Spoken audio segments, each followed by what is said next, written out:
to pre-approvals. And so I want you to pay very close attention to any company, dealership included, that tries to lock you in, because that's the exact opposite of what we do. We do not let banks and dealerships lock us in, because that prevents us from shopping their competition.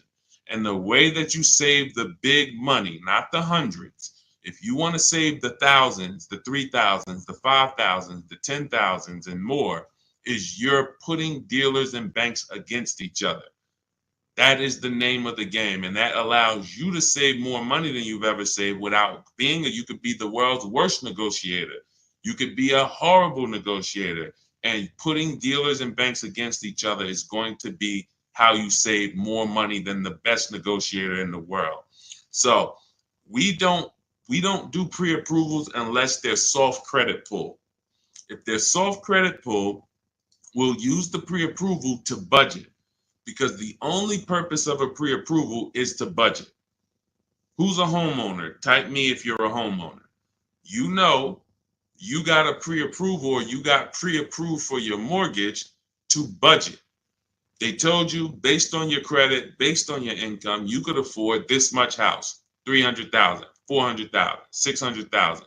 They told you this is what your interest rate would be. This is what your monthly mortgage payment would be with taxes and insurance. So the only purpose for pre-approvals is budgeting.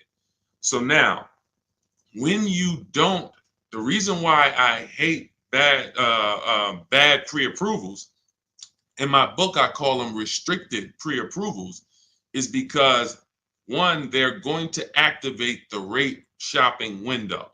Thanks, Dawn.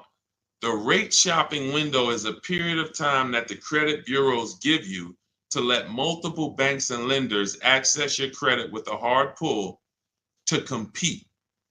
So within a 14-day period, you can have 20 banks access your credit, give you their best rate, so that you know you got the best rate because you created competition. Now, once you activate the first hard pull, the clock starts ticking. The clock starts ticking.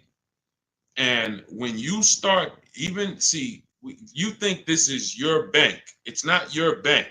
You don't own it. We don't own these banks.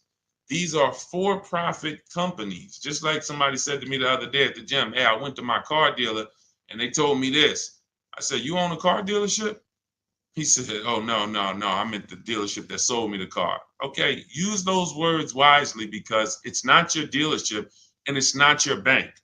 These people would not even want to know you if you weren't giving them money. So now that you actually know the truth and you're aware of what that is, let's start putting these people against each other so you can find out that these people aren't truly your friend. So the way we do it, I have a strategy I call the bank bidding war. This is what the credit bureaus allow. Again, you can Google Experian rate shopping, and you'll see an entire blog post that Experian put together saying how they allow you to rate shop with the hard pull. And at the end of the window, as long as you have multiple lenders within that period of time, not multiple dealers, not dealers running your credit, lenders, independent lenders, banks, credit unions, you're fine. At the end of the window, it's going to weigh on your credit like one hard inquiry. So if one hard inquiry would have lowered your credit score 10 points, 20 hard inquiries are going to lower your credit score the same 10 points, because they see you're shopping for your rate. You don't get penalized for being diligent. You get rewarded, because they know if you're shopping for your rate, you care about the $2,000 and $3,000 and $5,000 in your loan that you could save by getting the best interest rate.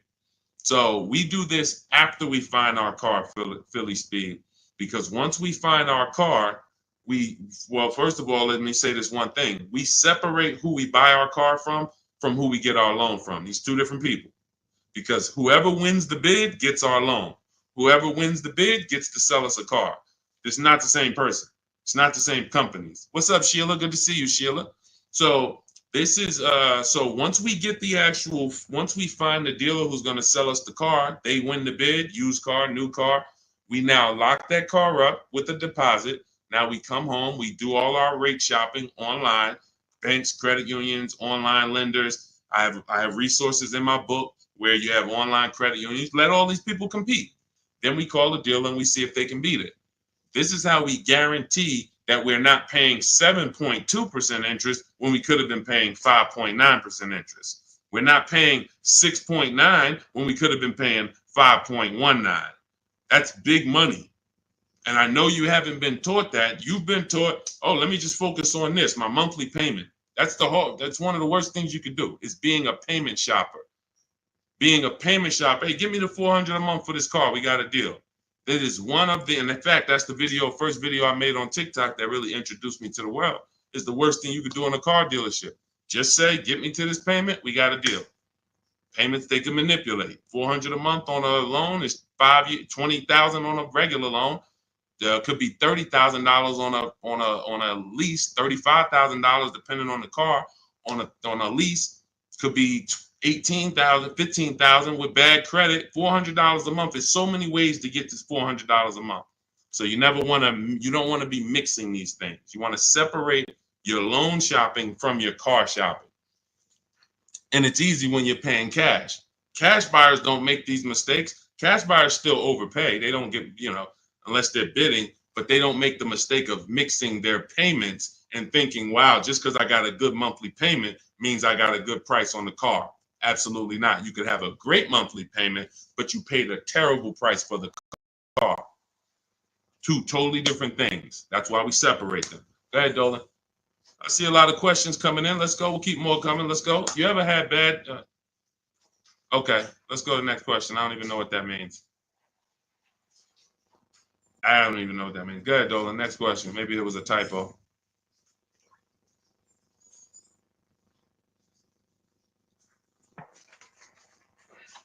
Can you please let us know if there's any limits for gap insurance if I'm upside down?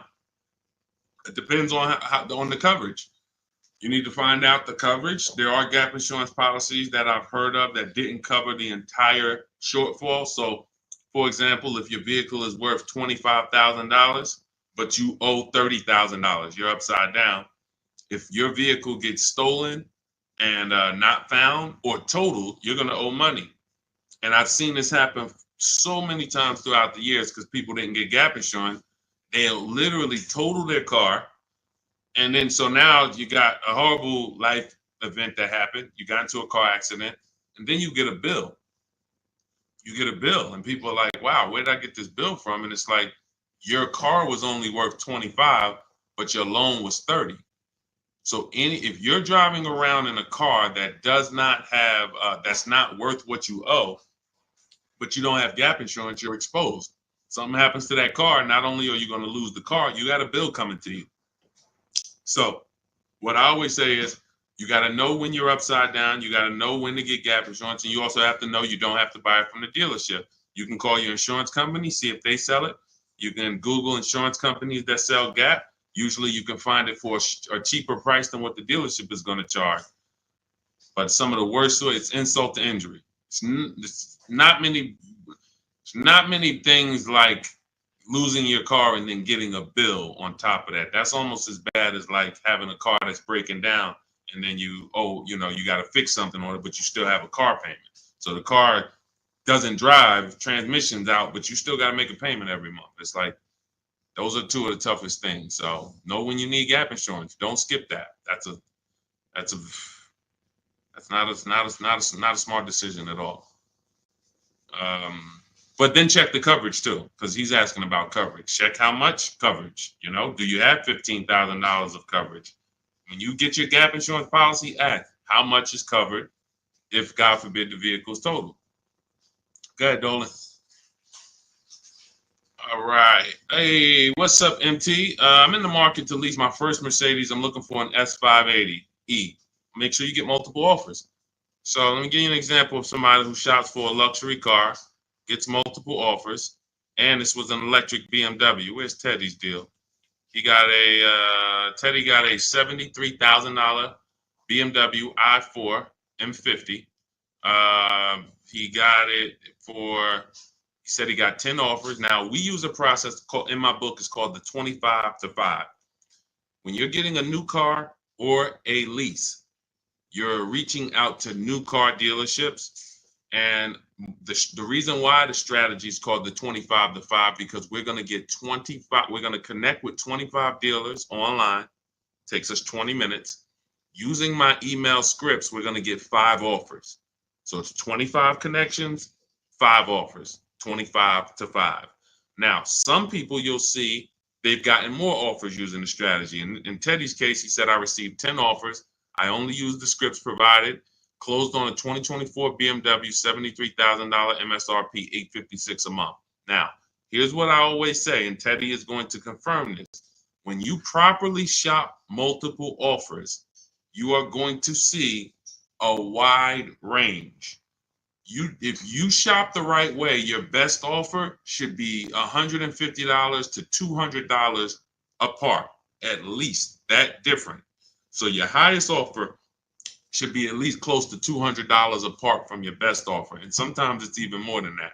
So in Teddy's case, you can see the dealer's initial offer came at $937 using the counter offer calculator, which I have in my book. You get access to this calculator where we put all our offers in, and then it spits out the counter offers based on the best offer we received. He said I counted at $829. He came back at $856. That's where he closed the deal at. So $856, $73,000 vehicle. That's a 1.1% lease. The way you judge your leases is you divide the monthly payment into the total MSRP, and that gives you what the percentage is. So he got a 1.16% lease. But here's what's very important. My highest offer during this process from a different dealer was 1123. 1123, even after his counters. So when I tell you that 80% of dealers are overpriced, had he been inside that dealership that was 1123 trying to negotiate, it would not have mattered how great of a negotiator he was. The 1123 dealer is not coming down to 856 because the 1123 dealer is an 80% dealer. They're not going to sell the car if they can't make a certain amount of money. And that's what the 80% do.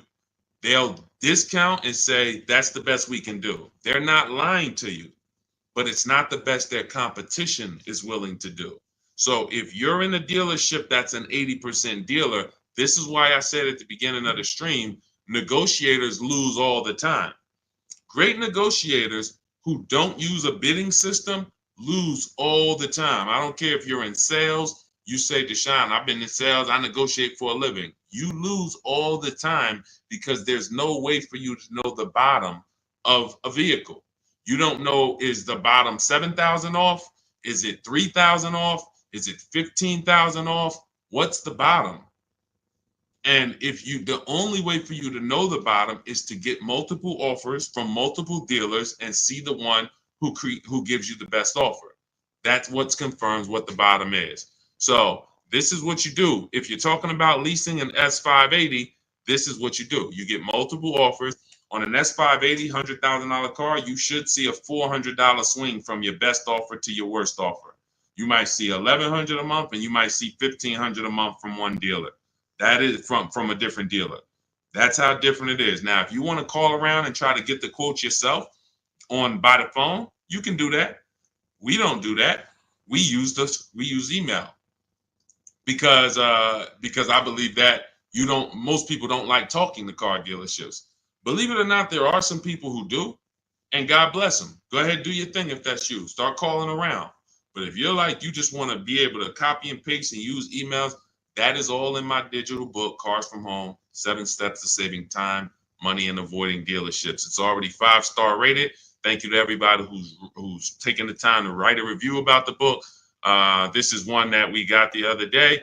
Marguerite, I started pulling these up. This book is a must if you're thinking of getting a new or used car. So much has changed in the process since I bought my car 40 years ago. Think of it as a workbook. Even though you finish the book, you'll refer back to it several times. This is another one that I snatched. Deshone Auto book, Leave Nothing to Chance, from A to Z. He covers every aspect of car research, acquisition. I use the step-by-step approach from securing financing first to better understanding what I could realistically afford. researched several vehicles, which led to the certified pre-owned. I reviewed my car specs, model years. See, what he's doing is he's walking you through the process I walked him through. That's what it is. It's a process. So when you get Cars from Home, my digital book, you now have a process for getting below market leases, process for getting below market car deals, a process for selling your lease instead of returning it to dealers and they go and sell your lease and make $2,000, $3,000, $4,000 and you didn't even know you could sell leases. You sitting here like, man, I didn't even know you could sell a lease. How much has that cost you? Let me ask you a question. You're like, Deshone, I didn't even know you could sell a lease. How much has just that alone cost you? If you don't know you could do it, you certainly don't know how to do it. There's still some, you listen, honestly, you might have been taught you can't even sell your car without the title. Who was taught that? I got to have my title before I could sell it.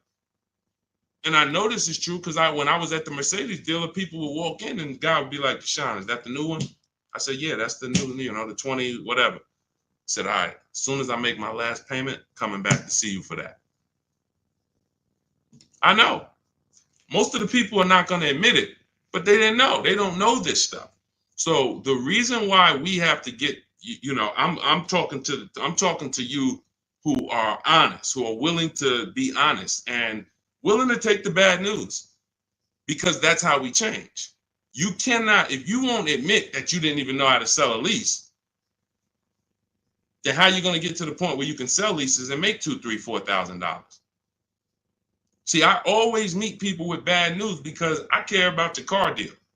I'm not the person who meets you and says, hey, Milton, you're doing a great job. Brandon, Rindy, you guys are just doing a great job buying these cars. Look at your deals. Wow, you're getting 1% leases. Wow, look at all these offers. You're getting $5,000, $10,000, $15,000 off on all of these offers. Great job. Oh, man, look at your pre-owned car. You got a huge discount. Originally, this car was $50,000 and you got it with good mileage for $26,000. Wow, you got a great discount on this pre-owned car. That's not how I'm meeting you. That's not how I'm meeting you. I'm meeting you. You don't even know that you should be getting the new price of a used car. You're looking at a used car. Duh, I'm looking at a 3-year-old car. Deshone, how do I know if this is a good deal? Well, we need the brand new price. What was that car brand new? Was it 50? Hey, when I was looking at my Infinity truck, I was buying an Infinity truck 2 years ago. I was looking at 4 white ones. They were between $30,000 and $32,000. Now, most people would have just said, oh, well, let me pick the best one. Close my eyes, did a roulette, and they would have got in trouble. Why? Because I know, which is what I teach you in my book and what I teach in these streams, you have to get the new price. So now I get the new price, and I find out one of the vehicles brand new was 46, one was 48, one was 52, and one was 54. Brand new. So all of those cars, when they were 30 to 32, they look similar. Oh, they look so close in price. But once I understand that, oh, this one's 46, that one has $8,000 more equipment in it, the price became far. It became clear what value was the best. Somebody would have picked the $46,000 car and said, oh, well, that one, they were asking the lowest price. Meanwhile, for $1,500 more, you could have got $8,000 more equipment. This is value. So these are the things when I meet you, this is how I come. Deshone, I know I made a lot of mistakes. I'm willing to hear the bad news so I can get to the good news, so I can stop making these mistakes. That's all we're here for. And if you could take that, then we're going to be fine. You're going to be just fine. I can help anyone get below market deals who's willing to unlearn. That's it. If you're willing to unlearn, you're good all day. Okay, so that's what you do, MT. Get bids, multiple bids. You need to get at least 5 bids for that Mercedes before you make a decision. Once you get the 5 bids, you'll have a clear winner. That's who you do business with. Go ahead, Dolan. And matter of fact, let me show this Mercedes discount too. Just so you know, MT, we just had somebody who got a Mercedes. And just so you know how much money is in there, you got to zoom in on this. But this was a $79,000 Mercedes electric one, just like the one you're talking about getting, except this is an EQE. And Milligan got $27,000 off. That's 20. Let me put that back on the screen. If you're on Instagram, if you're on YouTube, you can see this. $27,000 off. So I don't want you going in there thinking that, hey, if I could get $5,000 off, that sounds like a deal to me. Well, unless you get multiple offers, or you could leave a lot of money on the table, you'll end up overpaying by like $15,000, $20,000 and never know it. Go ahead, Dolan, shoot that next one up. All right, welcome to the new people who just jumped on. This is Car Shopping Questions and Answers. We're doing rapid fire Q&A. Any car question, throw it up, type it up. Dolan will pull it into the screen. And shout out to the people who have liked the broadcast. Hit that like button. It means a lot. You make sure you run once you do that, you let the algorithm know we're talking big money over here. All right, ID Corals, what's the most discount seeing on a RAV4 Premium? You're feeling for the bottom. That's a losing strategy. So when I look at a vehicle like Tiffany's vehicle, Tiffany, look, she gets a Mazda 2024 CX-90. Her best offer from all of her bids was $6,530 off. At the time last year, Eddie got a Toyota 2023 hybrid Camry. Those were hot. His best offer at the time was $2,086 under MSRP. That was a time when people were still charging over MSRP for some of these hybrids and some of these Camrys. So you don't know what your offer is going to be. I wish I could tell you that, hey, a Jeep Grand Cherokee, if you get $7,000 off, that's the bottom. A BMW X5, if you get $6,000 off, that's the bottom. No one knows. And frankly, there's never going to be a way to know. The only way that you possibly could know is if you're in our network and you see people who make a deal. I'll give you an example. If I see Ansley picks up his QX, his Infiniti QX 60. I see Ansley, let's see, he picks up his Infiniti QX 60, $58,000 vehicle. He gets it for $554, no money down. He leased it. $554, no money down on his lease. That's a under 1% lease. If you're not aware of how leases are judged, savvy people all know about the 1% rule. So if your lease payment is 1% or less than the MSRP, you stole a vehicle. So this is a 1% lease, no money down. That's the only way we can judge a 1% lease, not with money down. So when I look at the discount on this, he probably got $7,000-$8,000 off that Infiniti. He might have got you can't get that type of payment without getting huge amounts off and huge rebates.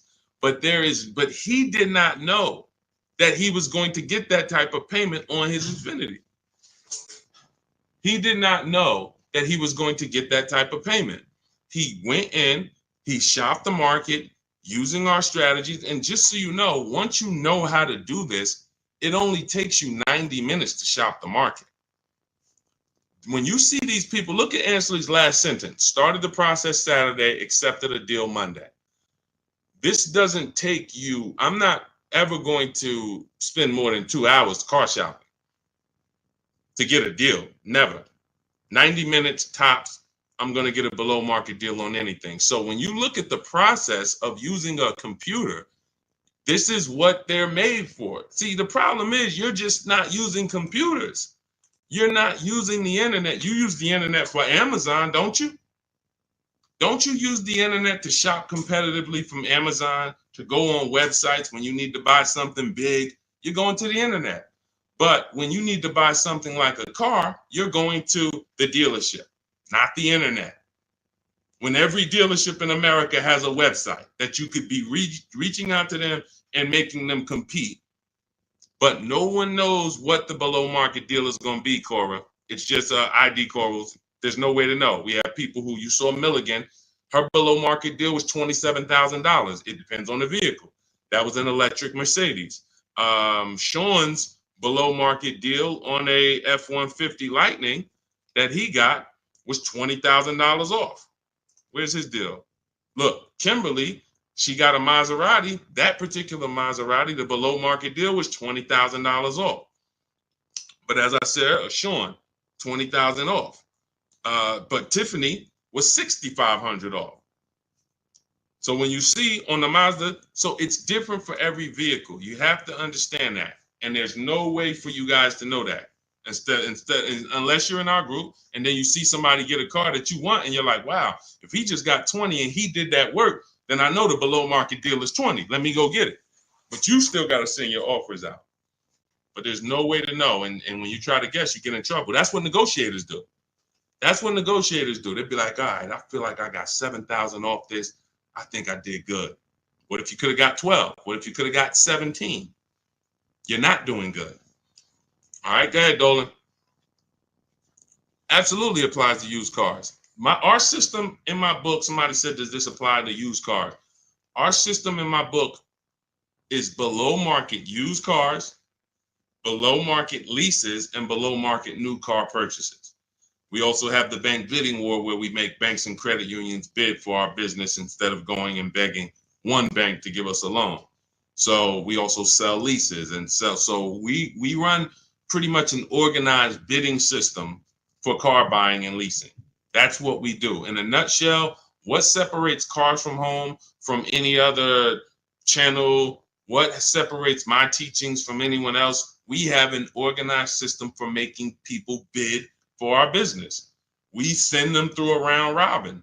That's how we have grandmothers who save more money than the best negotiator. It's just that simple. Rosalie. Rosalie's deal is insane. Look at Rosalie. And I wish some of you, I know some of you have these cars. That's the reason I show all of these different cars, because you might have these cars and you didn't get these prices. So that should be a wake-up call when I show all these cars, Jeep Grand Cherokees, QX50s, Mazda CX90s. Some of you have these vehicles. And you can look at your deal, look at your paperwork, look at your selling price. Look, do you see any rebates included? Look at your price and be like, you'll see, man, I didn't get these prices. She got a 2024 Infiniti QX60, $59,000 vehicle. Look, her payment is $592 a month. It's a $59,000 vehicle. Some of you lease this vehicle, you put down $5,000 and your payment's $500 a month. She put down nothing. So this is below market. I told you at the beginning of the stream, it's 3 prices that you can pay for any car. 3 prices. Market value, that's what negotiators pay. Above market value, that's for people with no strategy pay. Can't negotiate, no strategy. Just please, just get it over with. Tell me what it costs. They're paying above market value. And then below market value. Below market value is reserved for the people who know how to make people bid and compete for their business. Okay. All right, go ahead. Every time you get a hard pull on your credit, it brings down your credit score. That's why you want to mix them with, you want to have, all right. So first of all, you want to understand that this is called the bank bidding war. And this is an organized process that we created based on what the credit bureaus allow. The credit bureaus allow you to have multiple banks and lenders access your credit within a certain period of time, and it will show as one hard inquiry on your score. You'll see the inquiries, but the score, where one inquiry might drop your score 10 points, you could have 20 inquiries, but it's still going to be the same 10 points. And you can Google very simply, go to Google, type in Experian, which is a credit bureau, rate shopping. And you'll see the article that Experian themselves wrote telling you how you can rate shop. Banks don't want you to know this. Dealerships don't want you to know this, but we do this. So this isn't something that's new to us. It may be brand new to you, but think about that. If you are letting a lender lock you in to one offer, that means you're not shopping your interest rate. If you're going to Navy Federal because you're so gung-ho and super chummy with Navy Federal, but you're not letting anyone else compete against them, then you're not getting the best interest rate you could be getting. You certainly don't know it. You think because, oh, Navy Federal, they're my credit union, they would never charge me a higher interest rate than someone else would. Who said that? Their goal is to make money. So we use a strategy that is allowed by the banks, by the credit union, by the credit bureaus, and most people don't know about it. That's fine. Most people don't know anything about what I'm talking about. So everything that we're talking about here, most people don't know about selling leases. Most people don't know about getting bids for their cars instead of trading. Most people don't know about sitting online and contacting 20 dealers to get a lease quote using online scripts, emailing only to get 5 offers. Most people don't know about anything we're talking about, leasing, and how leasing saves you way more money than buying unless you keep your cars 8 years. If you keep your cars 8 years, then leasing doesn't save you more than buying. But if you don't keep your cars 8 years, leasing, getting below market lease deals like some of the ones you see that I've shown you, saves you way more, thousands more than buying. Most people don't know any of this. So it's not about that. It's about, will you know it, Dawn? I don't care about what most people know. I care about the people who are like, look, I want to know this. I want to know how to make sure I shop for my interest rate and don't let the dealer shop for it for me, or don't just let one bank give me their offer. No, it's too much money. You know the difference between, and I want to pull this up, the difference in interest between on a $40,000 loan, 40K loan, what's the difference in interest from, let's say, 5.9 to 7.9%? Because we're so busy talking about the money on the car, but we totally overlook the money in the loan. And we don't. So when in my process, those of you who have my book, you know the bank bidding war. You know we're taking shopping at home for our loan just as serious as we're taking getting the best price for our car. So look, on a loan period, 5-year loan, interest paid on a 5.9%, 5.9%, hold on, interest paid at 5.9 is 15.8, difference is 4,000. Positive comparison and interest cost, $40,000 loan over 3 years and 5 years. $11,000 in interest? That can't be right. Interest paid is that can't be right. Hold on.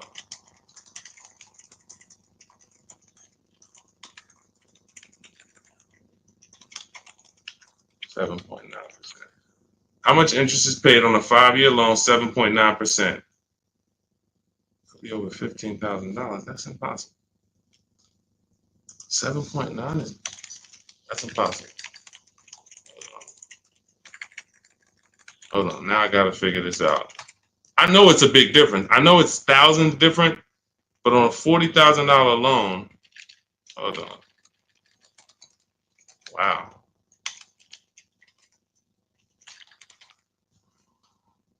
All right. So if I put in a $40,000 loan, 60 months, 7.9% interest, 0 down payment. Forget about sales tax. Let's see, calculate. All right. Principal, interest. Why is it not giving me? Here we go. Total loan interest is $8,500. Okay, that sounds more right. Okay, so on a $40,000 loan at 7.9, interest is $8,500. Now at 5.9, interest is $6,200. $6,200 versus $8,500. That is $2,300.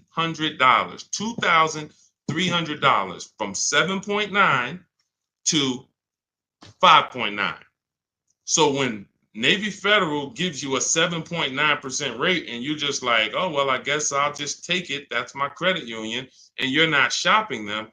You're giving them money without even trying. And everything we do is quick, simple, from home. But you need to understand how much money you have given to these banks and dealerships by just not making them compete. You're not just magically getting big money off and saving all this money. That's just not, it's too much money in car deals. Go ahead, Dolan.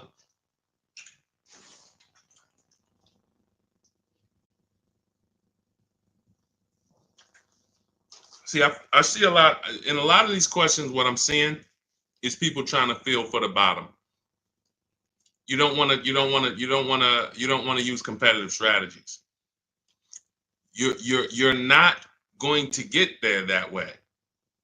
Michelle, what's a good APR on a 2014 car? First of all, a 10-year-old car, you shouldn't have a loan. In my book, I teach something called the rule of 72 and the 10th birthday. 72 months is the longest loan you want to take on a car. Anything longer than that is like a 50-year mortgage. If you got to take a 50-year mortgage to afford a house, you can't afford the house. So why is the 10th birthday there? Well, that's because we should have the car paid off by the 10th birthday.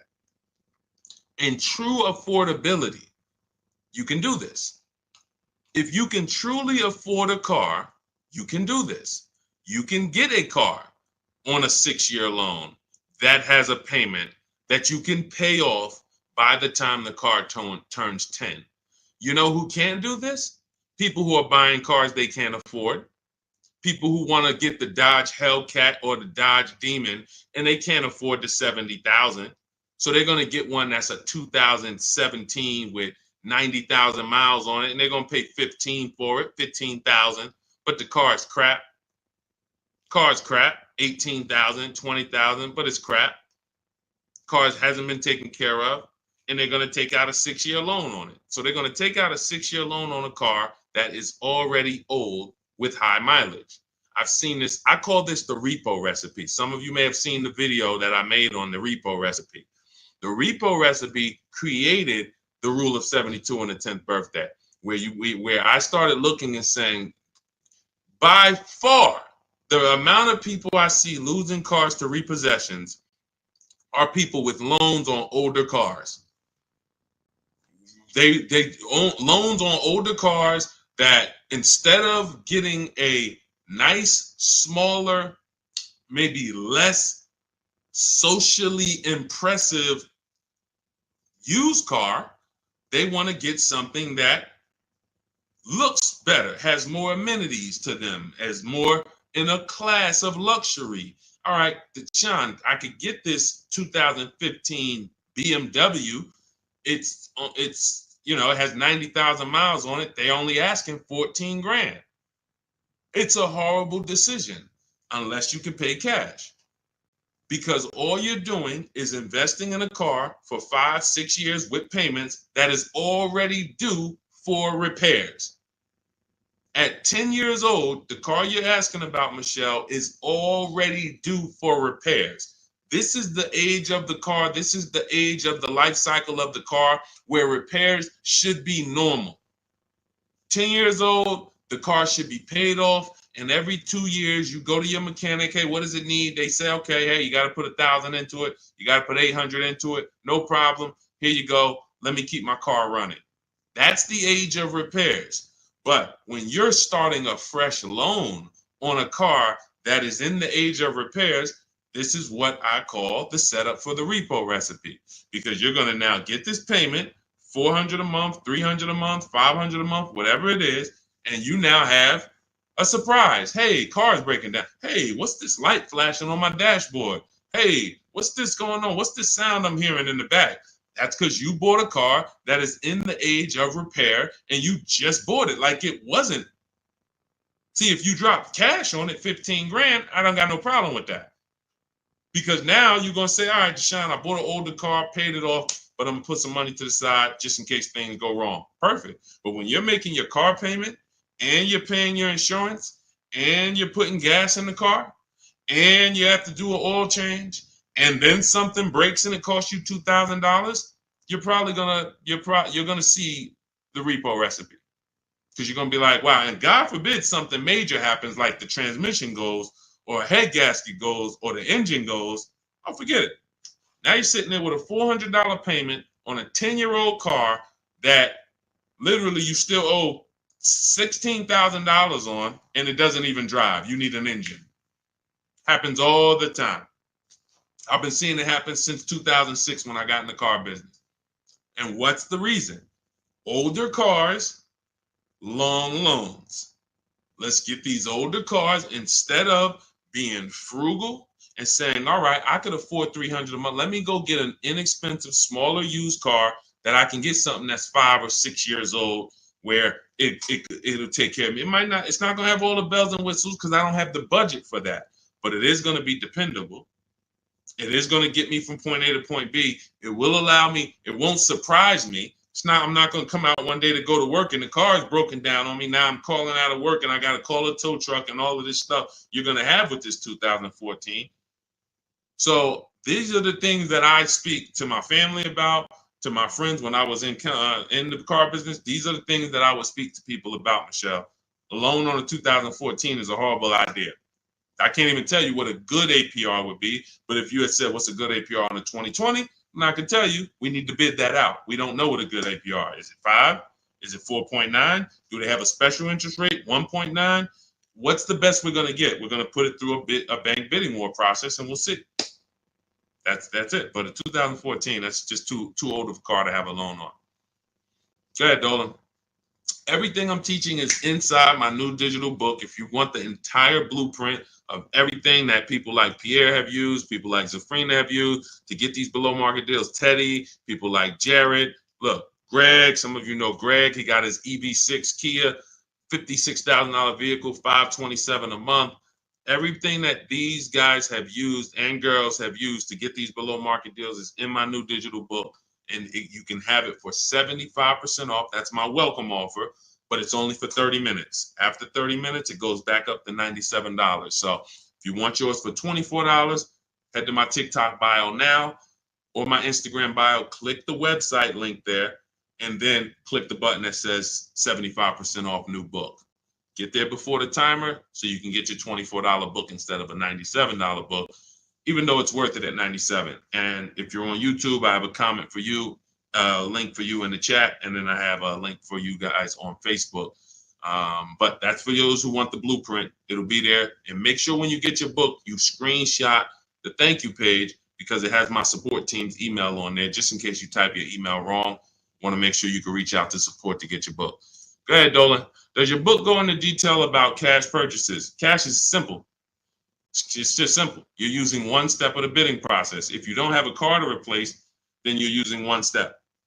If you have a car to replace, then you still be doing the equity assessment to sell your old car. You just wouldn't need the bank bidding war because you're not financing. But for sure, if you use you'd be using the same process that Milligan used. Milligan used to save $27,000 off her car. Pierre, he got his pre-owned Mazda. He got 20% off certified pre-owned CX5. Used the perfect budget calculator. Spotted this best deal of similar listings, and then he knows how to get the original price to make sure that he got the biggest discount from the new version. Somebody like Vincent. Vincent gets a Lincoln. He wanted to get what I like about Vincent is he got more discount than he went in to get. I can't even see all of these people. Here we go. Vincent, he said, I bought a 3-year-old Lincoln Corsair, under 45,000 miles. He targeted to get 30 to 35% off original MSRP using the multiple marketplace strategy in my book. He got a 43% off MSRP, original MSRP. See, that original MSRP, that's different language. That's language that you should be using when you buy a pre-owned car. There's no pre-owned car that you should be buying from this day forward, and the original MSRP is not in your language. It just makes no sense. How do you know what the price is if the price you're paying is good or not? What are you basing it off of? Market value? What the other ones are listed at all? That doesn't matter. What matters is how much was that car originally? 60,000? Okay, now they're offering it for 30. It's 50% off. How much was this car originally? 52? Now they're offering it for 30. Okay, what's the better discount? That's what matters with a used car when it comes to getting the best price. Now, that has nothing to do with getting a quality car. We have different steps we take to get a quality car. You got to get it. You have to check the Carfax. You have to look at the title. We don't want salvage title. We don't want frame damage. We don't want rebuilt titles. We don't want rentals. So you're checking the title. We're looking at accident history. We're looking at service records. We're checking to make sure that there's no bad data on that vehicle. It doesn't have electric problems, doesn't have software problems. We do all of this in literally 15 minutes. That's our steps for making sure we don't get a bad used car. But when it comes to pricing, you must know the original MSRP, or you can't, nothing else matters when it comes to used car pricing. So that's all in my new book. Grab your copy. You'll have the entire blueprint for how we do this. Go ahead, Dolan.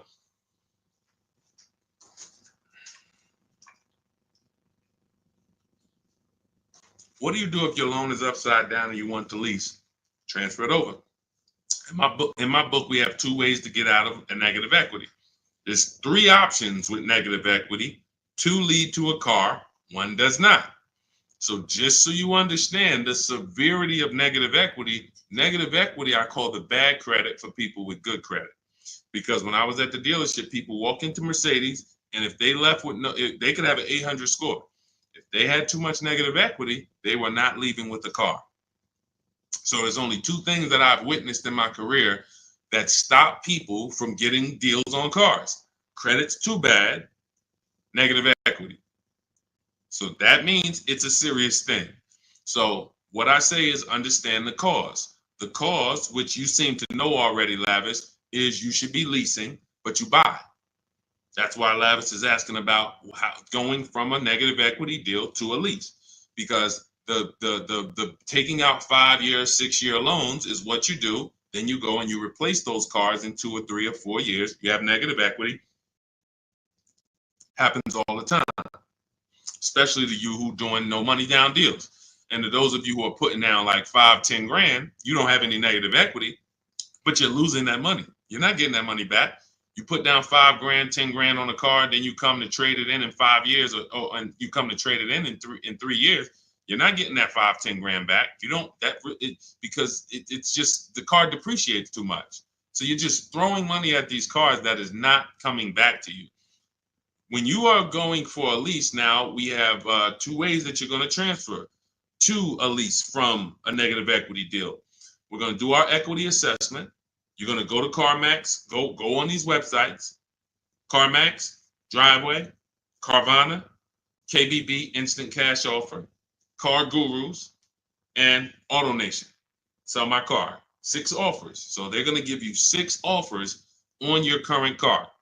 Now, that is going to be the smallest amount of negative equity that you're going to have, because that's the best offers you're going to get.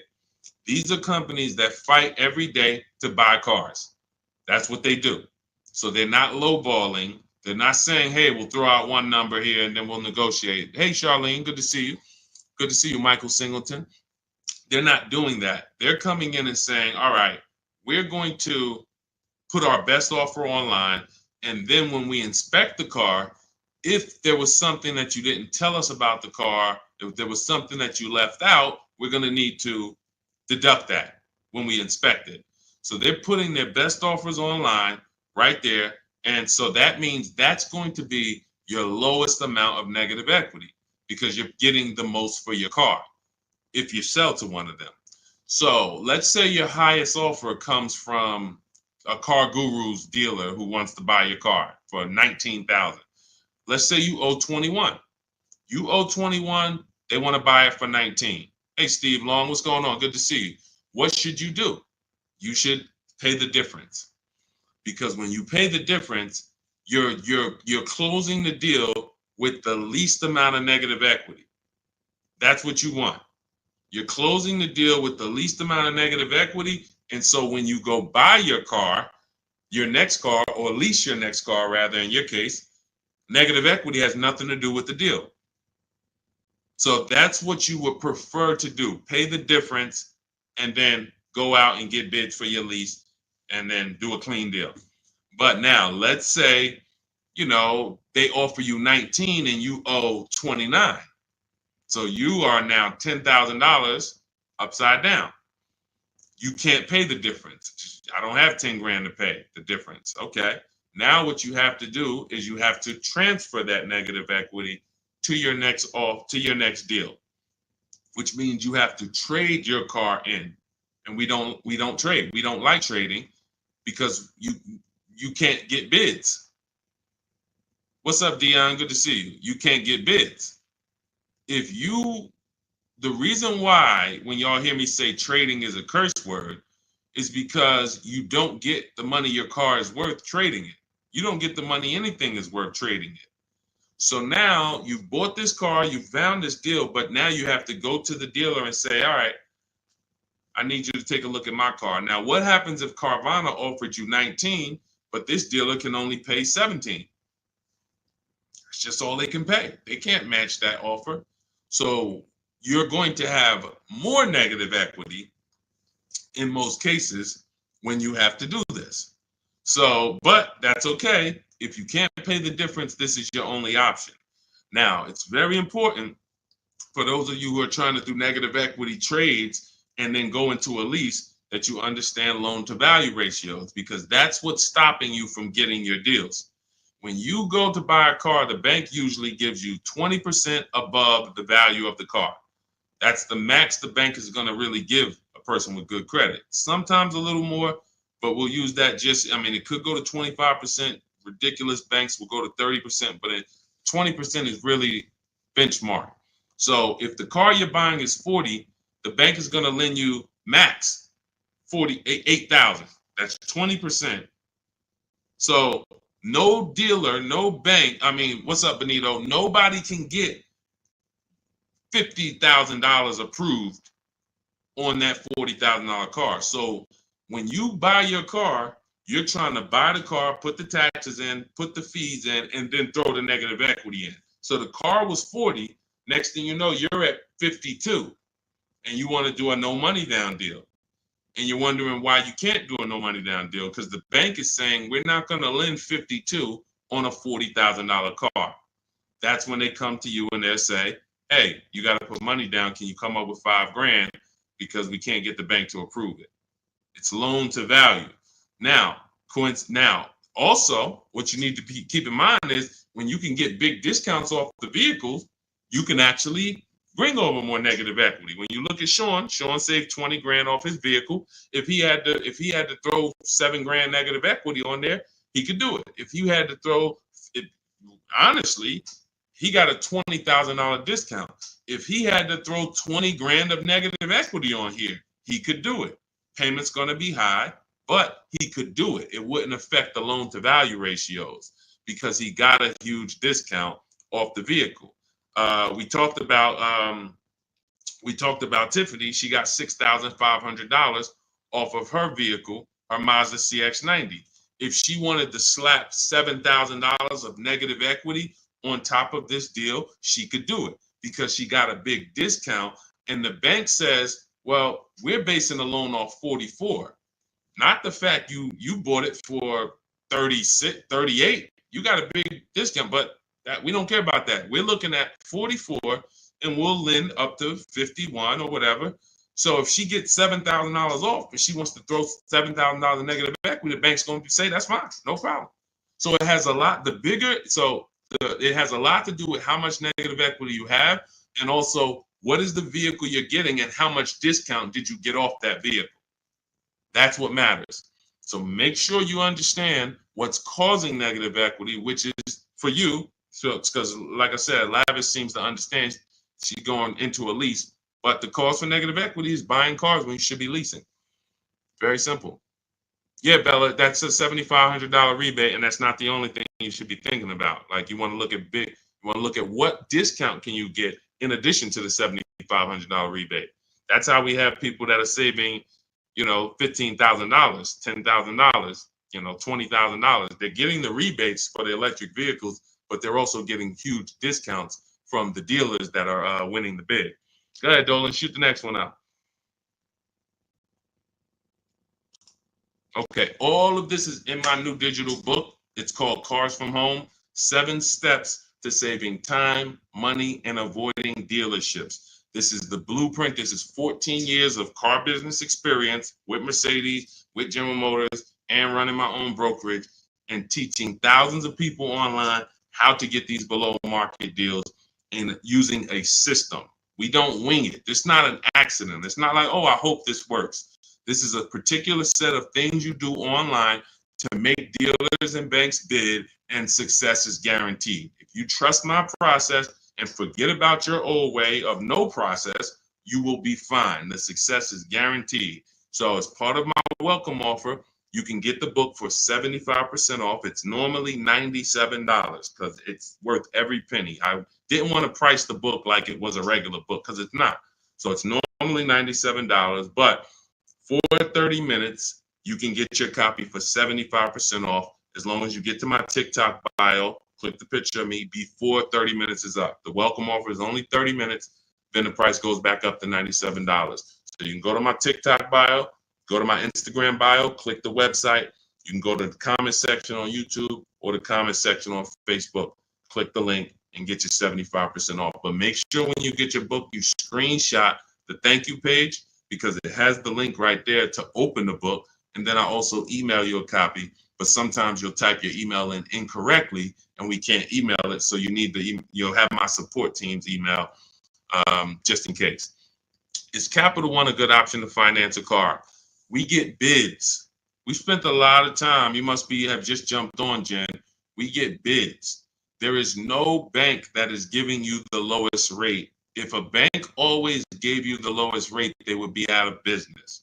So when we consider what lenders, why do you think there's people in the money business? There are people in the money business. They don't care if you buy a car. I see you, Genome Hamilton. We'll get to you. Get that question from Genome on Facebook, Dolan next. So why do you think there's people who are in the loan business? They don't sell cars. Banks don't sell cars. They sell money. So when you just see the overpaying, I told you guys, it's 3 prices you can pay for anything you get.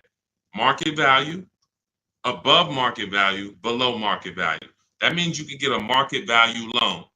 That's the average. You can get an above market value loan, which is above average, 2-3 points higher than what you could have got just because you were lazy. Now you're paying not 8.2%, but you should have been paying 5.7%. But you just didn't bother. You just said, okay, I guess this is it. But below market deals come from competitive offers called bids. So when you are when Capital One should be a bank that you get a bid from, Navy Federal, Bank of America, Community Credit Union, Lightstream, everyone and anyone should be in the bank bidding war because the more the better. So when you get my book, you get the bank bidding war blueprint. For those, every time you're going to finance a car, you would use that process to make banks and credit unions bid for your business so that you guarantee you got the lowest rate. You don't drive off hoping you got the lowest rate when you didn't even make anyone shop. How would you have the lowest rate? There was no competition. We cannot get money off when there's no competition. The big money, the thousands of dollars off that you're seeing is reserved for competition. This is reserved for people who make people compete for their business. That's what the big money is reserved for. Look, 4 days of leasing like a boss. Started with a Kia Telluride EX. That was my first choice. 15,000 mile a year lease, range from 642 to 753. Moved to Honda Pilot EX. All-wheel drive is choice B. Got quotes between 616 and 719 after contacting every dealer in North Carolina. We do this totally online, so Melissa's talking about the entire online process. The dealer I ended up leasing from originally quoted me 719, came down to 616 in 3 days, 0 at signing, 0.13% lease. This is what it's about. Competition. She knows she got the best price. You can't go to her and be like, Melissa, you think you could have did a little better? She's going to be like, look at all the offers I got. Do you think I could have did better? You're going to look and say, no way. See, competition is what gives you the peace of mind. Every time you buy a car, why don't you have peace of mind? Why are you driving away hoping?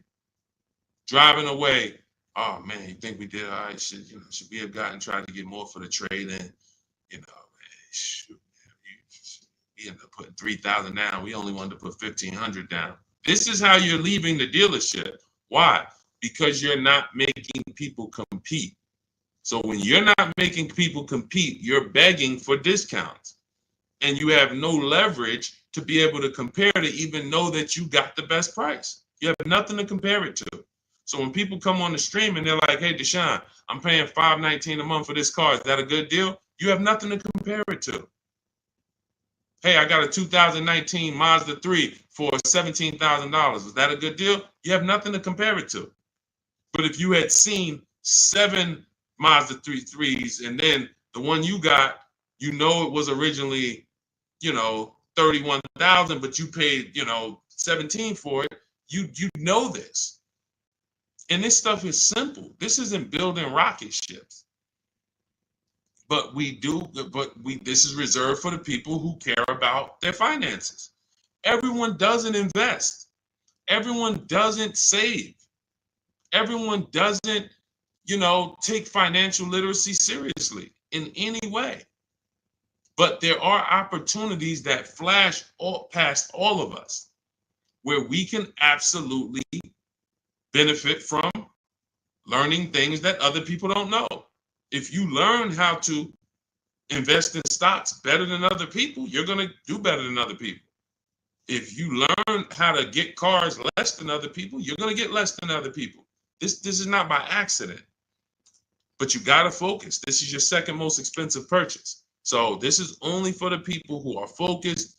This is for you. The blueprint, everything, my book, anything I do, the streams. The streams aren't for distracted people.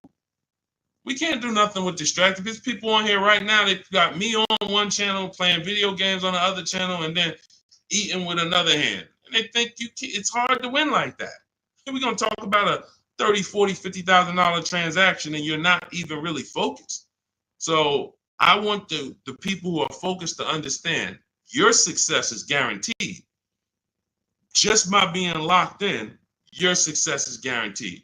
Because we have a process that you can trust that you no longer have to wing this car buying thing. I've been in this thing since 2006. Car buying is very predictable. New cars, used cars, leases. There is nothing a car salesman is going to say or type to me or send to me in an email or send to my people that I haven't seen before. I used to have to send those same emails, copy and paste them. It's so predictable. So once you understand that, you'll understand why we're able to get these deals.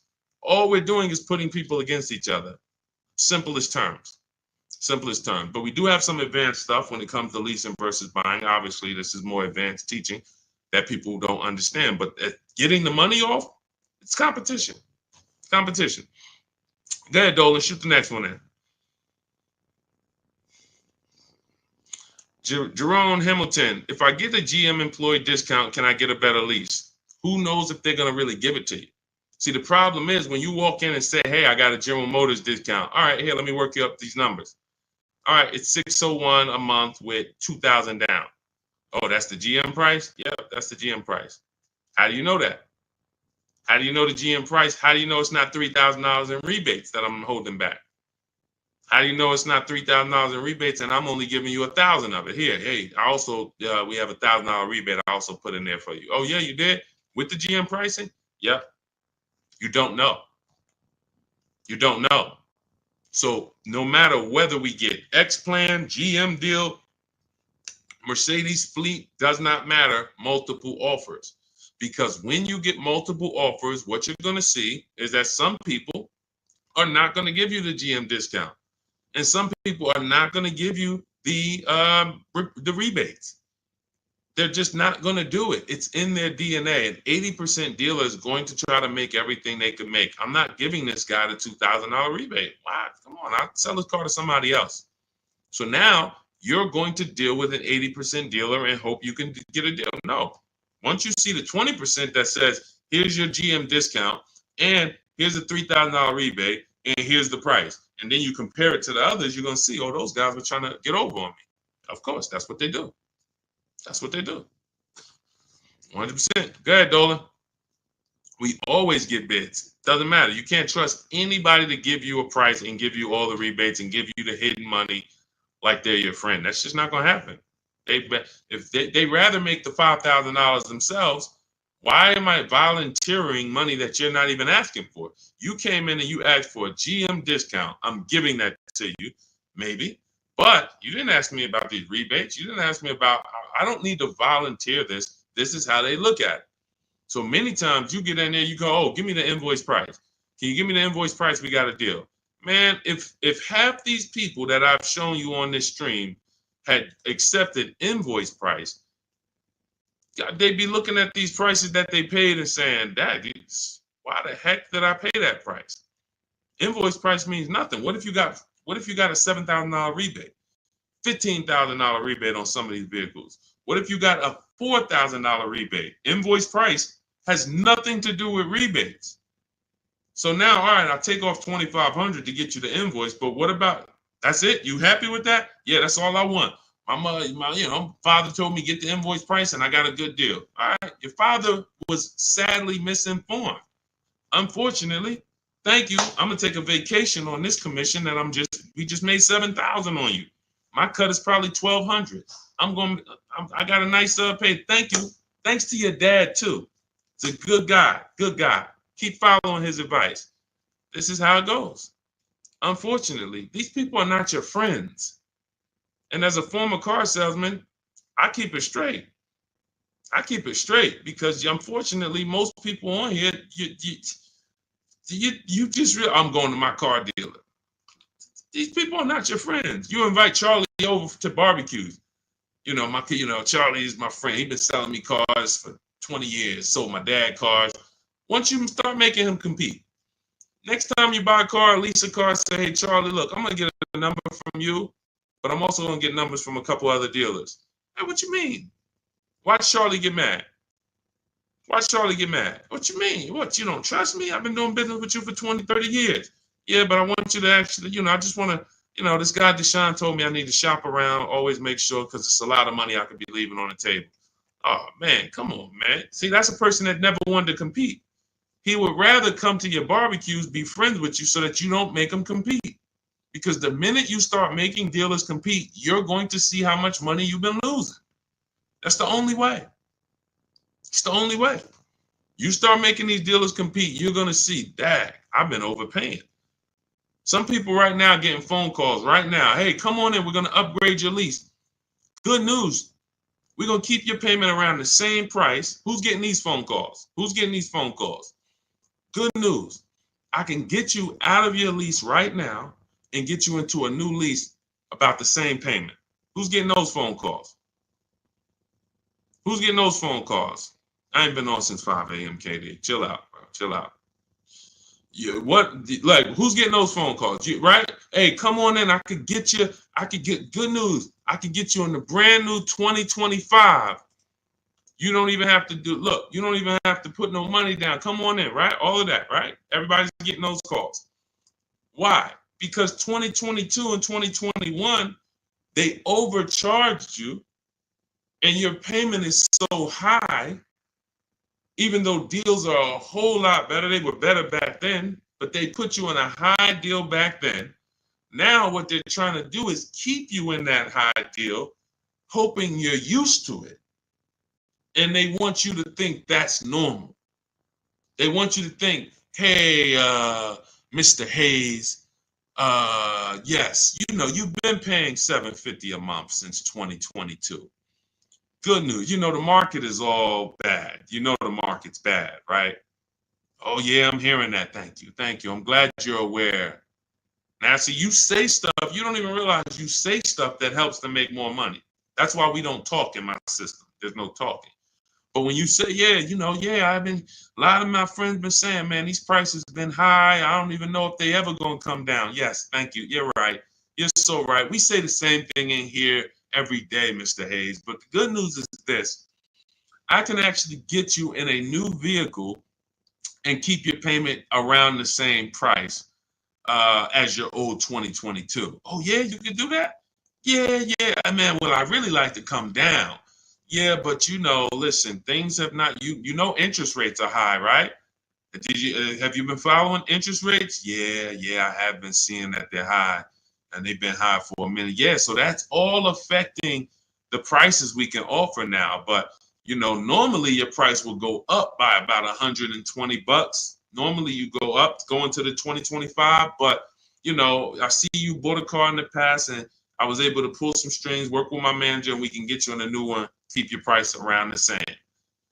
Okay, all right. When can I see it? Come on down. When can it come down? That price should be dropping from 750 to like 520 because the market is entirely different.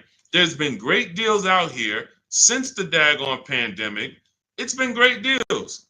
During the pandemic, we helped Bonita. Bonita got her Telluride. She got it for $600 a month during the pandemic. That's why I always show her deals. $600 a month.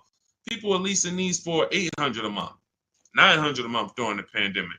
This was 2022 when people were leaving out of the dealerships with axes in their heads. Couldn't believe how high they were paying. She believed $600 a month, her dream vehicle. So these deals have been out here. Look, Greg made this deal. Look, we've been making deals, below market deals. Look at Danielle. $44,000 vehicle, $550 a month, no money down. Charles, Palisade, $48,000 vehicle, $597 a month. Hyundai Palisade, top 5 SUVs in the market the last 3 years. So the people who tell you there's no deals, they don't know how to get them. So yes, when you go into, when you don't have strategy, I told y'all, I've said it, I think 3 times, maybe 4 on this stream. There's only 3 prices you can pay. Market value, that's what all the negotiators are going to pay. They think they did well. All they did is pay the average price of a negotiator. Now you got above market value. That's for the people who can't negotiate. You don't like negotiating. You're not good at it. You just close your eyes and hope that it works out for you. You're paying above market value. And then below market value, which is what you see these people pay because they're not negotiators. They make people bid. And when you make people bid, you don't have to be a negotiator. If someone comes in to fix, you want to get your kitchen redone, and they tell you, okay, it's going to be $50,000. Yeah, hey, is that your best price? All right, yeah, all right, because I'm going to have 3 or 4 other people come in and get a number too. Okay, well, I might be able to get you from like 50 down to like 45. Okay, it's all right. I'm going to have another person come. Another person says, I could do it for 41. Another person says, I could do it for 60. Okay, another person, I could do it for 42. Now you're creating competition, and all of them you tell, hey, I'm getting multiple bids, and they're going to give you their best offer. Doesn't mean they're going to win, but when they know you are getting other prices, they're going to give you their best offer. And that's what I tell you. When people say that's our best offer, Mr. Nunn, that's my best offer, Mr. Henderson, they're not lying to you. That's their best offer. They're not going any lower because they want to make a lot of money. Look, man, I'm making $6,000 on this car. If I can't make it, I'll sell it to someone else. I don't need to sell. That's how the 80% of dealers think. You expect the incentive to get a lot better the next few months, especially Ram. What are the incentives now?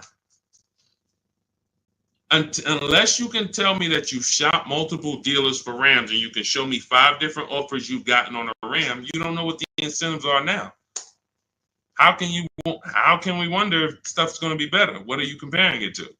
You went into one dealer, Dodge dealer, hey, how much is this Ram? They told you and you're like, oh, well, that's expensive. 80% dealer. 80% dealer. And again, the only way for you to see how much you've been overpaying is to start using these strategies that we teach for multiple offers. And I know, sometimes it's hard to face that. Sometimes you would rather not see how much you've been losing. And that's understandable. It doesn't make financial sense, but it's an emotional decision that's understandable. I don't want to know, Deshone. I would rather keep shopping the way I've been shopping and save no money or the same money rather than shop the new way and then see that the old way was costing me tens of thousands of dollars. That doesn't make financial sense. But the people when you ask, are the incentives good? You got to know what the incentives are now. That means we run the market. When I was shopping for my mother a couple years ago, I ran all the offers on a Mazda CX-5 for her in October. I didn't like the deals. I didn't like the lease offers. I contacted them again in November, emailed them all again. Hey, what do we look like in November? Didn't like the deals. Emailed them one more time in December. Or one of the dealers actually reached back out to me and said, hey, I got this car coming in. We did the deal in December. That is keeping track of incentives. That's monitoring programs. If I shop the Ram right now, it'll take me no more than 60 minutes to get literally 5 to 7 offers on Ram. Using my system, the 25 to 5 strategy in my book, I go into the book, I literally use my scripts, and in 60 minutes, 90 minutes, I'll have 5, 7 offers on Rams. That's just how it works. So now I'm able to look and see, all right, what type of discounts are they offering? What are the incentives? What are the programs? Do I like them? Do I not? All right, let me check back and, let me check back next month. Let me see if there's any new incentives. So that's the way it works. That's the way you move the market. We have to be able to monitor what the deals are. But I see, unfortunately, there's a lot of you who just you want to try to fill for the bottom. That's just what you've been trained to do. It's a losing strategy. I would love for you, if I was still at the dealership, I'd love for you to come and try to fill for the bottom. Especially if I work for a manufacturer where we got rebates a lot. Come on in, fill for the bottom. $3,000 off is a good discount. When's the last time you got $3,000 off a vehicle? I just think, I think I might be able to get more. Okay, listen, we settle at 5. You don't know I had a $5,000 rebate, so you're just not going to know. So you can sit here and feel for the bottom all you want. It's not going to work. You're still going to leave wondering, hoping. It's a losing battle. That's why I'm trying to tell you, stop doing it. Stop doing it. You're asking, okay, what's a good interest rate for this vehicle? You're trying to feel for the bottom instead of sitting at home, the way my book teaches you, and making people bid and come to you and have all of these people begging for you to do business with them. Oh, how much discount should I be getting off of a Toyota Camry? Feeling for the bottom. Instead of sitting at home, contacting 25 dealers online, using my strategies, using my scripts, and saying, okay, now I got 7 offers on a Toyota. Oh, I see the biggest one is giving me 5,000 off. Okay, that's the market. That's the below market. You cannot feel for the bottom. You can keep doing it. It's just a losing strategy. You're never going to get the discount, the maximum discounts, feeling for the bottom, walking into a dealer. It's just never going to happen. So for those of you who are tired of that, you're like, I don't want to be feeling for the bottom anymore, Deshone. I don't want to be worried about being a good negotiator, Deshone. I want to be able to have a plain, simple system for getting dealers and banks to bid for my business. That's what Cars from Home is, my digital book. 7 steps to saving time, money, and avoiding dealerships. You can get your copy for 75% off. That's my welcome offer. In my TikTok bio, click that picture of me, or click my Instagram picture. Go to my bio, click the website, and then you'll see a button to activate your 75% off your book. Grab it. It'll be in your inbox. You'll have all the strategies necessary for paying these prices, the same prices you've been seeing me share throughout the stream. Or if you're on YouTube, I have a link for you in the comments. If you're on Facebook, I have a link in the comments for you. Grab your book, use it, and shop empowered. The old days are over. The days of going into dealerships, over. Spending more than 30 minutes in a dealership, over. You'll never do that again. Begging for discounts, over. Not knowing what to say, hoping, oh man, they told me don't tell them I had a trade. All of this garbage that they've been none of this stuff works because you're not employing competition. So all of those days of that's over. Watching social media videos, all right, man, let me try to remember this. All of that is over because we have the blueprint. It's already 5-star rated. You can Google it. Thank you to everybody who's reviewed the book on Goodreads. We appreciate you. We couldn't get to this many reviews and a 5-star rating without you guys taking the time to rate the book and review it. But grab your copy. As long as you get there before the 30 minutes is up, that welcome offer is only good for 30 minutes. After that, the book does go back up to $97, which is still a great price. But $24 is better than $97. So get there before the 30 minutes is up. TikTok bio, Instagram bio, YouTube comments, Facebook comments. Use the book and go win. All right? Unlearn everything you've been taught. That's the key. Leave everything you've been taught at the door. Trust this process. Success is guaranteed. All right? God bless you. I'll see you on the next stream.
Welcome to Car Shopping Questions and Answers. If you are car shopping now, or you will be in the next 6 months, I want you to type me in the comments. We're about to go live, do some serious car shopping Q&A for the next 45 minutes to an hour.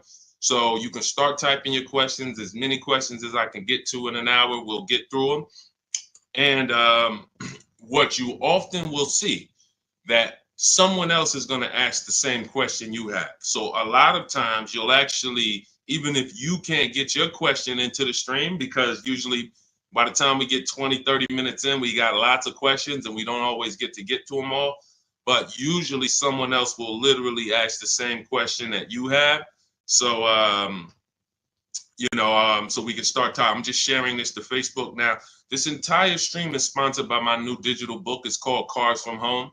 7 Steps to Saving Time, Money, and Avoiding Dealerships.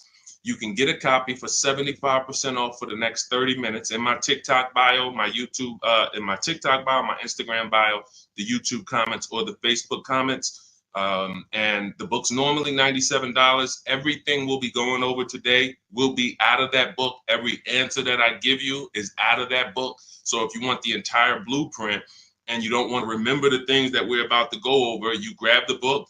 And obviously, everything we're about to go over, we wouldn't be able to cover everything that's in the book. There's like 100 questions that'll be answered in that book. So let me just share this to Facebook, and we'll get started with the first question that we got from TikTok.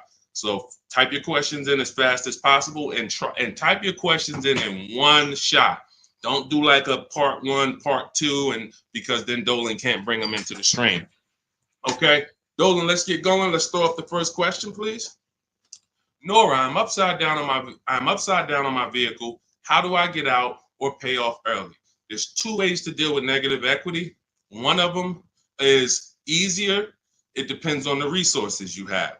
So you have the option to pay the difference, which means you are actually going to say, my highest offer for my car is $18,000, but I owe $20,000. That means I have $2,000 of negative equity. I'm going to pay that off. That way I can go and do a clean transaction for my next car. I don't have baggage going into my next car. And I get to maximize the value of my current car through what we call a bidding process. So we don't trade our cars. We only get bids from cash buyers like Carvana, CarMax, Kelly's Blue Book Instant Cash Offer, AutoNation, Car Gurus, and Driveway. That's 6 cash offers we get. These are companies that fight feverishly to buy cars. They pay more than dealers, and they write checks on the spot. You literally go, have your inspection, they go into the accounting department, and they come back with a check for you. This is not like selling your car on Facebook Marketplace. So they're going to pay more than dealers. So you want to make sure, if you can, you sell to them, because that's going to be the highest offer you're going to get for your car. And that's going to be the least amount of negative equity you will have. If you can't pay the difference, then you must trade. And trading is a curse word here because you never get what your asset is worth trading. If I wanted to trade this phone, I'm not going to get as much as I would get putting it on the open market and getting prices and offers for it. So trading is a last resort. What happens is if you can't pay the difference, you now will go shop for your new car, find a dealer willing to sell you the car at the lowest price, and then you would ask that used car manager to value your car. I do not recommend you go into the dealer and let them just mix the deals together. Write me a deal where you work in my trade-in with my negative equity. No, shop for your car, get your best offer from a dealer, new car, used car, or lease. And then once you identify the winning dealer, that's when you say, hey, can you take a look at my car? What's it worth to you? Now it's its own separate transaction. And if your payment was this $800 a month, you'll know now what is my old car going to add to that. If my payment was $400 a month, now I know what is my old car going to add to that. And I can see what you're giving me for it, how much negative equity I'm going to bring into this transaction. And it's an easier way to understand the numbers. You don't want to be mixing transactions if you don't have to. And the key to understanding negative equity and the cause is you don't lease. That is the cause. The only way you're having negative equity is you continue to buy cars, but you're not a long-term person. You trade them in or replace them before the loan is paid off, and someone taught you not to lease. So you're going to continue to be in this repetitive cycle because you don't lease. There are emergency situations where you need to switch cars. But if you're not keeping your cars 8 years, this is rule number 1 in my book. You should be shopping for below market lease deals, not for purchases. So that's your 2 options. Decide which one you can do, and then you make your move. Now, and also keep in mind, you have loan to value ratios when you have to transfer. The bank's only going to approve about 20% of what the actual new car price is. So whatever car you're buying, if you're buying a $30,000 car, the bank's only going to approve 20% more than that. They're not going to allow you to slap $10,000 on a $15,000 car because they're only, they have loan to value ratios. So what you want to do if you have a large amount of negative equity, you want to shop for cars, and you want to shop for cars that you can get big discounts off of. There's certain cars that have rebates. They're not listed. But in my system, what I do is I teach you how to get bids on cars. We have some people, I'll show you people who've gotten $15,000, $20,000, $30,000, $27,000 off. I'm not going to exaggerate. The biggest discount we've helped someone get using our strategies is Milligan on her Mercedes-Benz. She got $73,000 EQE, and she paid $51,000 for it, 54. It's $27,000 off. I got it up here. So if she had, let's just say she had $15,000 in negative equity, it's no problem. She's not going to blow out the loan to value ratios because she got a huge discount off the new price. So it's going to fall within the bank's parameters. But I hate negative equity. I call it the devil to your car deals. I call it the bad credit for people with good credit. So it's important that when you get out of it, you know what the cause is, because if you don't know the cause, you'll be in negative equity again in 3 years. Most of you who have negative equity, you should be moving from a purchase into a shopping for below market lease. And stop tying up your money in these cars, and you'll never have negative equity again. 8 long-term people who keep their cars 8+ years, you never have negative equity. See, that's, there's a reason for that. I'm keeping my car, I'm paying it off, I'm beating depreciation, I'm getting all the money out of my car. Short-term people should not be buying their cars. Go ahead, Dolan.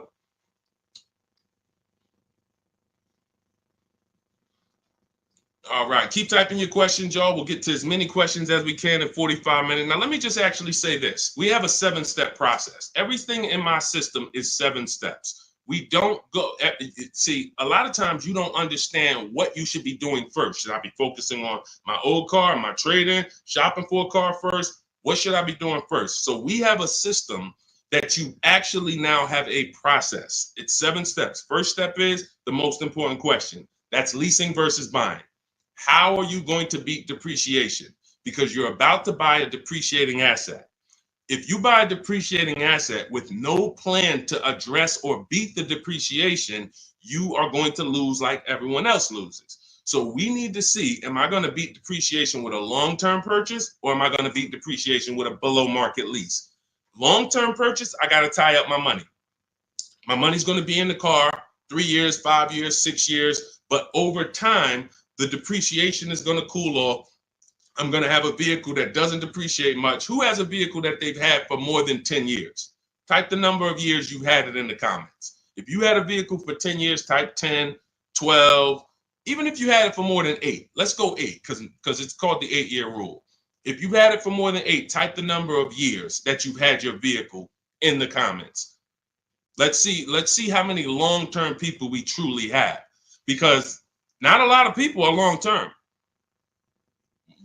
Like every time I ask this question, we don't get a lot of people that's like, yeah, 8 years, 10 years, 12 years, 15 years. Look, we don't have many people that can say they even have a car on here that they've had for more than 10 years, more than 8 years.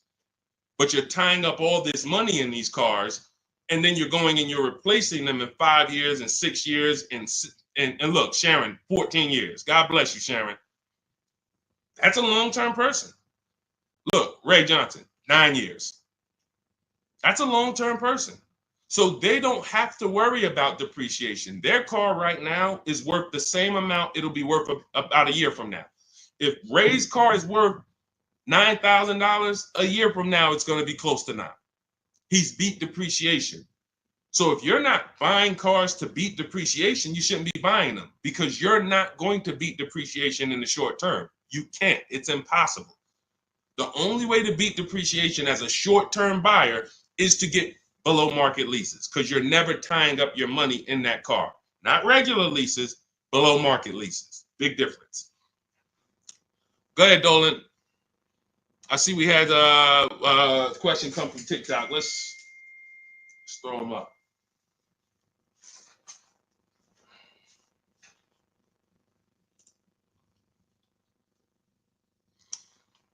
Okay, what about a fun car? I'm planning to keep my brand new car for 5 years. My previous car was a lease and traded in since I had positive equity. That you're going to lose. Keeping a car for 5 years, a brand new car for 5 years, you're going to lose. And I'm going to show you how big you're going to lose by doing this. You can't keep a car for 5 years. If you're telling me you plan to keep a brand new car for 5 years and then replace it, this is the depreciation curve. This is the depreciation curve. You're going on a sliding board. Whatever you paid for this car, let's say you paid $35,000. In 5 years, that car is going to be worth $17,000, maybe $15,000, depending on how much you drive. You're literally going down a sliding board, and then you're going down another sliding board when you get your next car. You're wrapping up money in these cars. Now, when we look at somebody like Ray, who kept his car for 9 years, his depreciation curve doesn't look like yours. It looks like this. See, this is what it looks like when you first buy the car. You're losing value every single day. You're losing thousands of dollars in value on a yearly basis. So when you go and say, all right, I'm going to just go buy this car, tie this up. Let me show you why you can't do that compared to someone who's leasing. You're going to spend thousands of dollars more. So you take somebody who got a below market lease like Zafrina. No, that's too. Let's use Zafrina. She gets a $65,000 vehicle. She's paying $579 a month. $65,000 vehicle, $579 a month. That's what we call a 1% lease or below. When you have your lease payment is 1% of the MSRP or less, that means that's a 1% lease or lower. She has a 0.88% lease. Now, she's not, over the next 3 years, she's going to invest in this car, $579 times 36. She's going to invest $20,000 to drive a $65,000 car. Now, if somebody bought this $65,000 car, what's their payment? Every $5,000, remember this rule, is about $100 a month on a 5-year loan. Remember that rule. Every $5,000, when you look at a car, is about $100 per month on a 5-year loan. So when you look at a $20,000 car, you should automatically say to yourself, that's going to cost me about $400 a month. You look at a $50,000 car, that's going to cost me about $1,000 a month on a 5-year loan. When you don't do that, now you let them put you in 6- and 7-year loans because you're not focused on what the real cost is. You're just like, get me to a low payment. I'll get you to a low payment. I'm going to put you on an 8-year loan. So we know this. Looking at her car, she would be spending roughly $1,300 a month if she bought that car. Even if she got an incredible deal, saved 10 grand off of the car, she's still going to be spending about $1,100 a month. She's putting $579 a month into this car. How do you compare $579 to $1,100? How do you compare $579 to $1,300? Let's say she bought a used version of this car. So instead of 65, she found a used one for 40. Every $5,000, $100, that's an $800 a month payment. How do you compare $579 to $800 for a used version? You can't. So when you're out here listening to people who've told you don't lease, they don't understand depreciation and they don't understand how to get below market leases. These are not regular leases. In order to get below market leases, you must employ competition. You must get at least 5 offers because every dealer's price is different. So when you walk into one Nissan dealer and they tell you it's $600 a month, you don't walk out and say, hey, Nissan's charging $600 a month. No, Nissan of Bay Ridge is charging $600 a month. But this Nissan deal over here might be at $500. This Nissan deal over here might be at $420. You need to stay at home, get multiple offers. You can do this my way through email using the systems in my book, or you can do it your way, calling around and get multiple offers. But once you see how different these offers are, you'll realize how many dealers have been ripping you off. And 80% of them do this. 80% of them, their best offer is not going to be below market. They're going to make a certain amount of money or they won't sell the car to you. But we find the ones who will. All of this is in my new digital book, Cars from Home. It's called Cars from Home, 7 Steps to Saving Time, Money, and Avoiding Dealerships. You can get a copy for 75% off for the next 30 minutes in my TikTok bio, my Instagram bio, the YouTube comments, or the Facebook comments. You'll have everything we teach step by step. You can Google the book, Cars from Home. It's already 5-star rated. We've already got tons of people using it, talking about it. And this is what I want for you. I don't want you paying above market or market value like everyone else is paying. You need to be paying below market value. And the only people that pay below market value are people with strategy. Okay, so I would tell you, Kitty Cafe, the first thing you need to be concerned with is actually leasing and not buying. You said you were a leaser. See, and oftentimes people who go from a lease to a purchase, I'm sorry to say you didn't get a good lease deal. Because if I'm paying, think about what Zafrina's paying. Let's continue to use Zafrina as an example. If Zafrina's paying $579 a month for a $65,000 car, $579 a month only gets her about $28,000. Let's call it $30,000 on a loan. So for her to go and get the same $579 payment, she's going to only have about $30,000 to spend on a car. If she goes with a 6-year loan, maybe she can get like a $33,000, $34,000 car. That's it. That's her loan. So she's going to have a hard time going from a $65,000 vehicle to a $35,000 vehicle. Most likely she's going to get something used. It's going to be older. And she's going to be like, wow, I'll just keep leasing.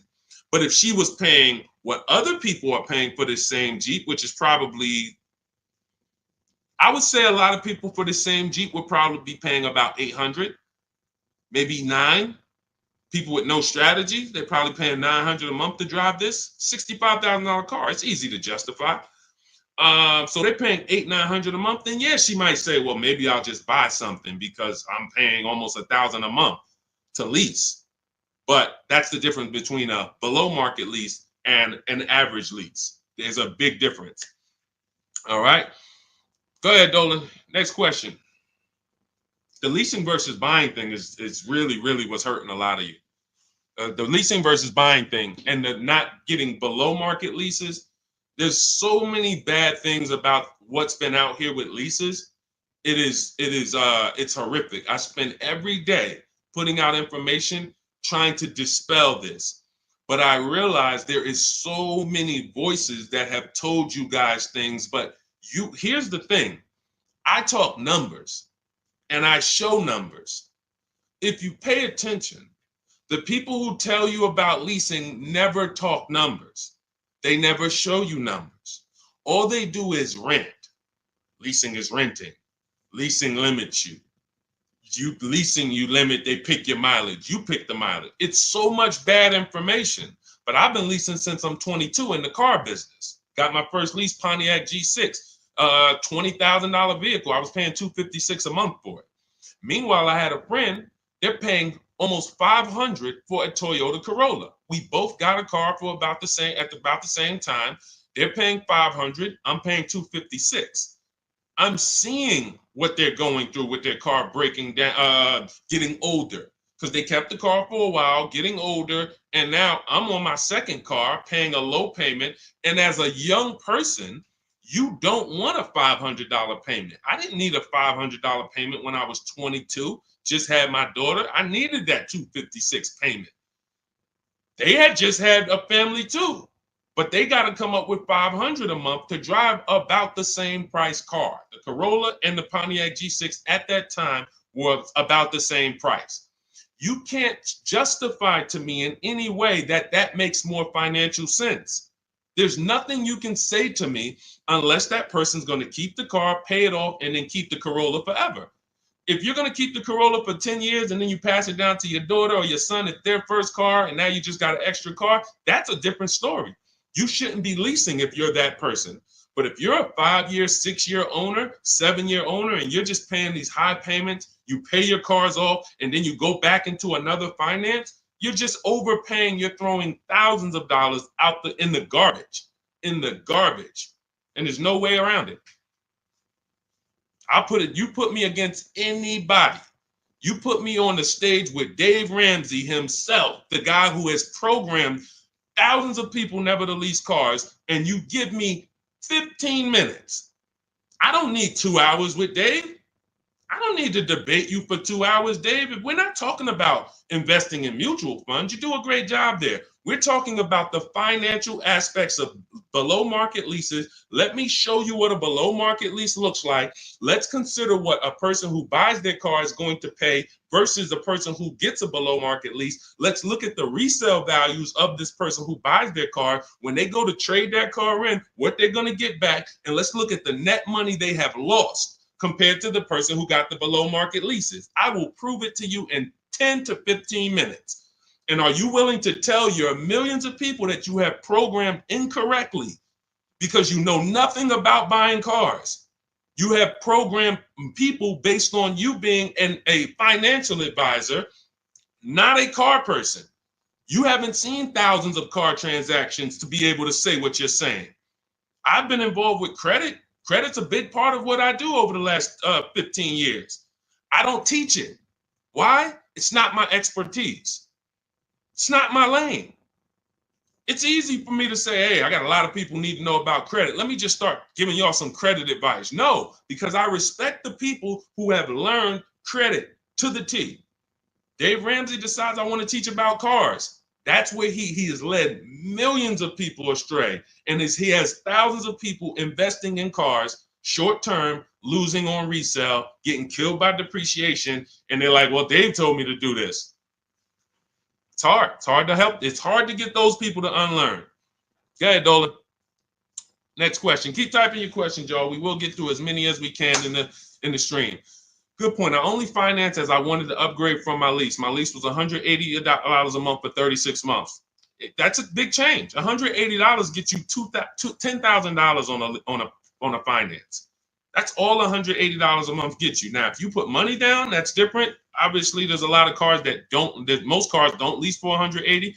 So I'm assuming that you put some money down to get there. But again, what were you driving for these payments? You're driving a brand new car.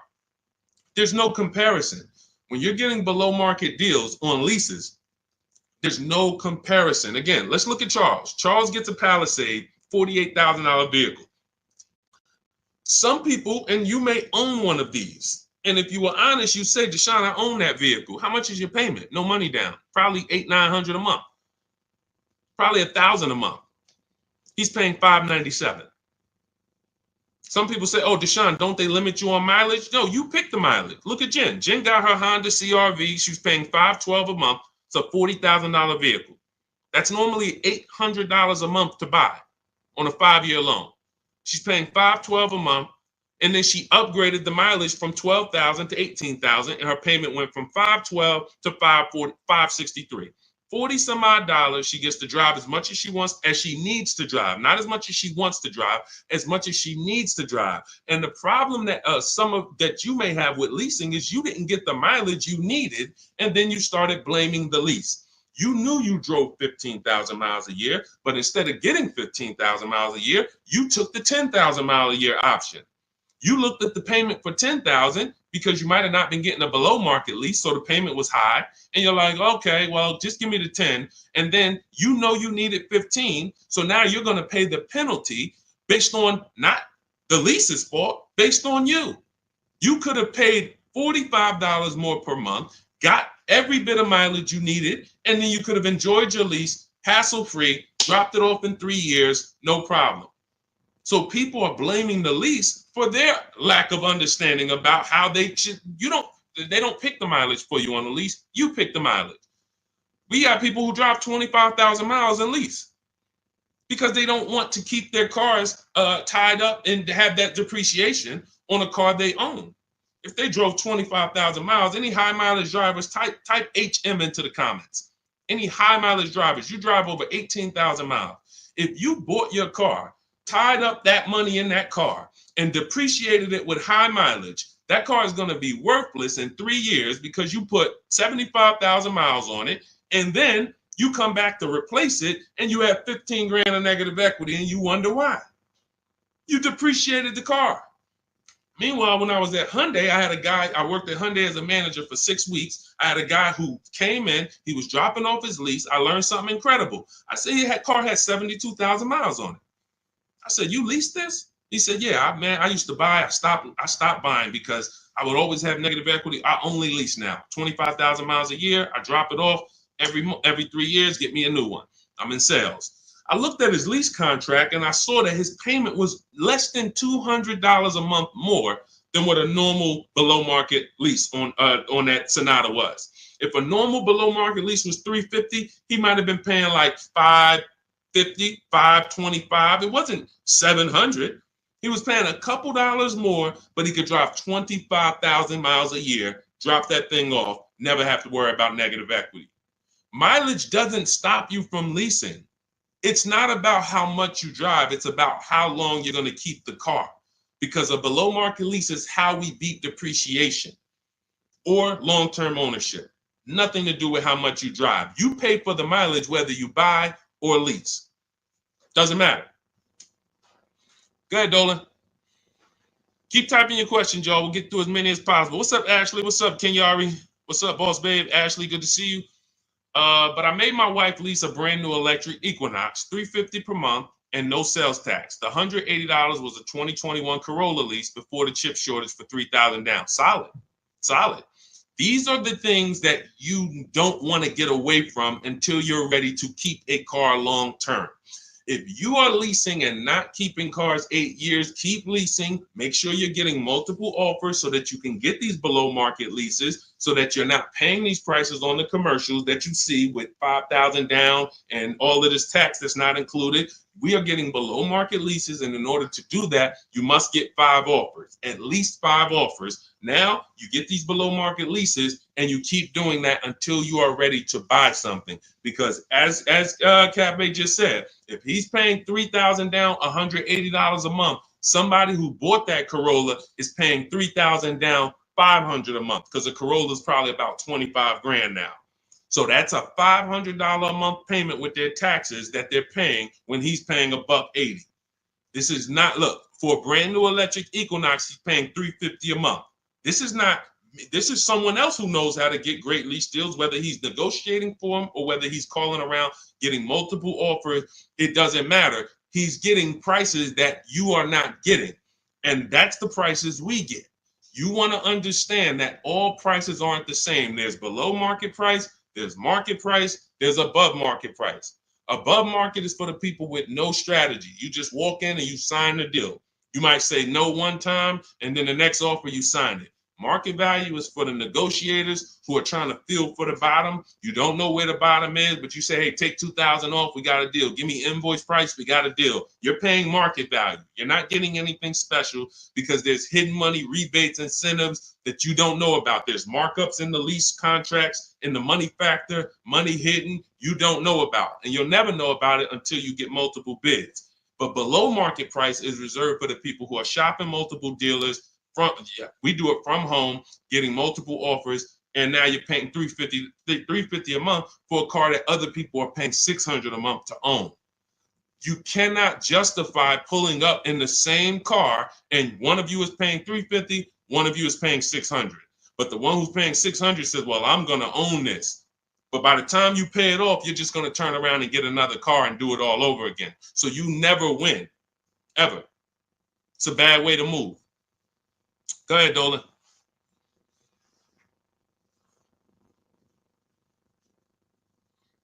What's up, Ray Johnson? Do you need to...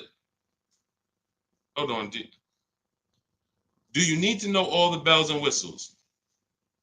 I don't know what that means. Can you rephrase that question? Let's type it in another way because I don't know what you mean by that. Can you elaborate? What about the people that drive high miles? You should still be asking yourself, how am I going to beat depreciation?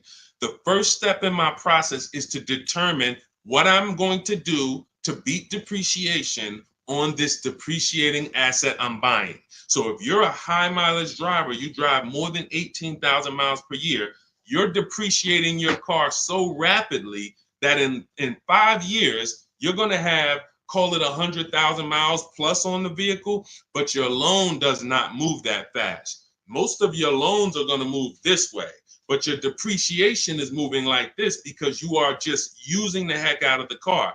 This is point and proof that you pay for usage, whether you buy or lease. If you bought a car and put 100,000 miles on it, you do pay for that.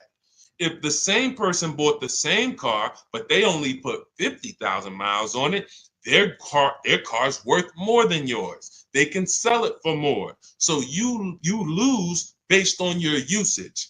So in the short term, you can't win driving high miles because you are literally destroying the value of your car. Then you flip to another car. That'd be like you doing this. Hey, do me a favor. Give me this car. Let me depreciate it like crazy. Then let me swap it out and let me get this car depreciated like crazy. And you just keep doing it. Depreciate it like crazy. But you're never getting to the point where the car is paid off and now the car starts to depreciate like this. That's for the people. If you have a car that you've had for 10 years, 12 years, 9 years, 14 years, this is what the car is depreciating like. You're losing a little bit every year. If it was worth 9,000 this year, it's probably worth 8,200 next year. You beat depreciation. And that's when you enjoy, this is the benefits of ownership. This is what I call in my book, the reward stage. You don't get here without long-term ownership.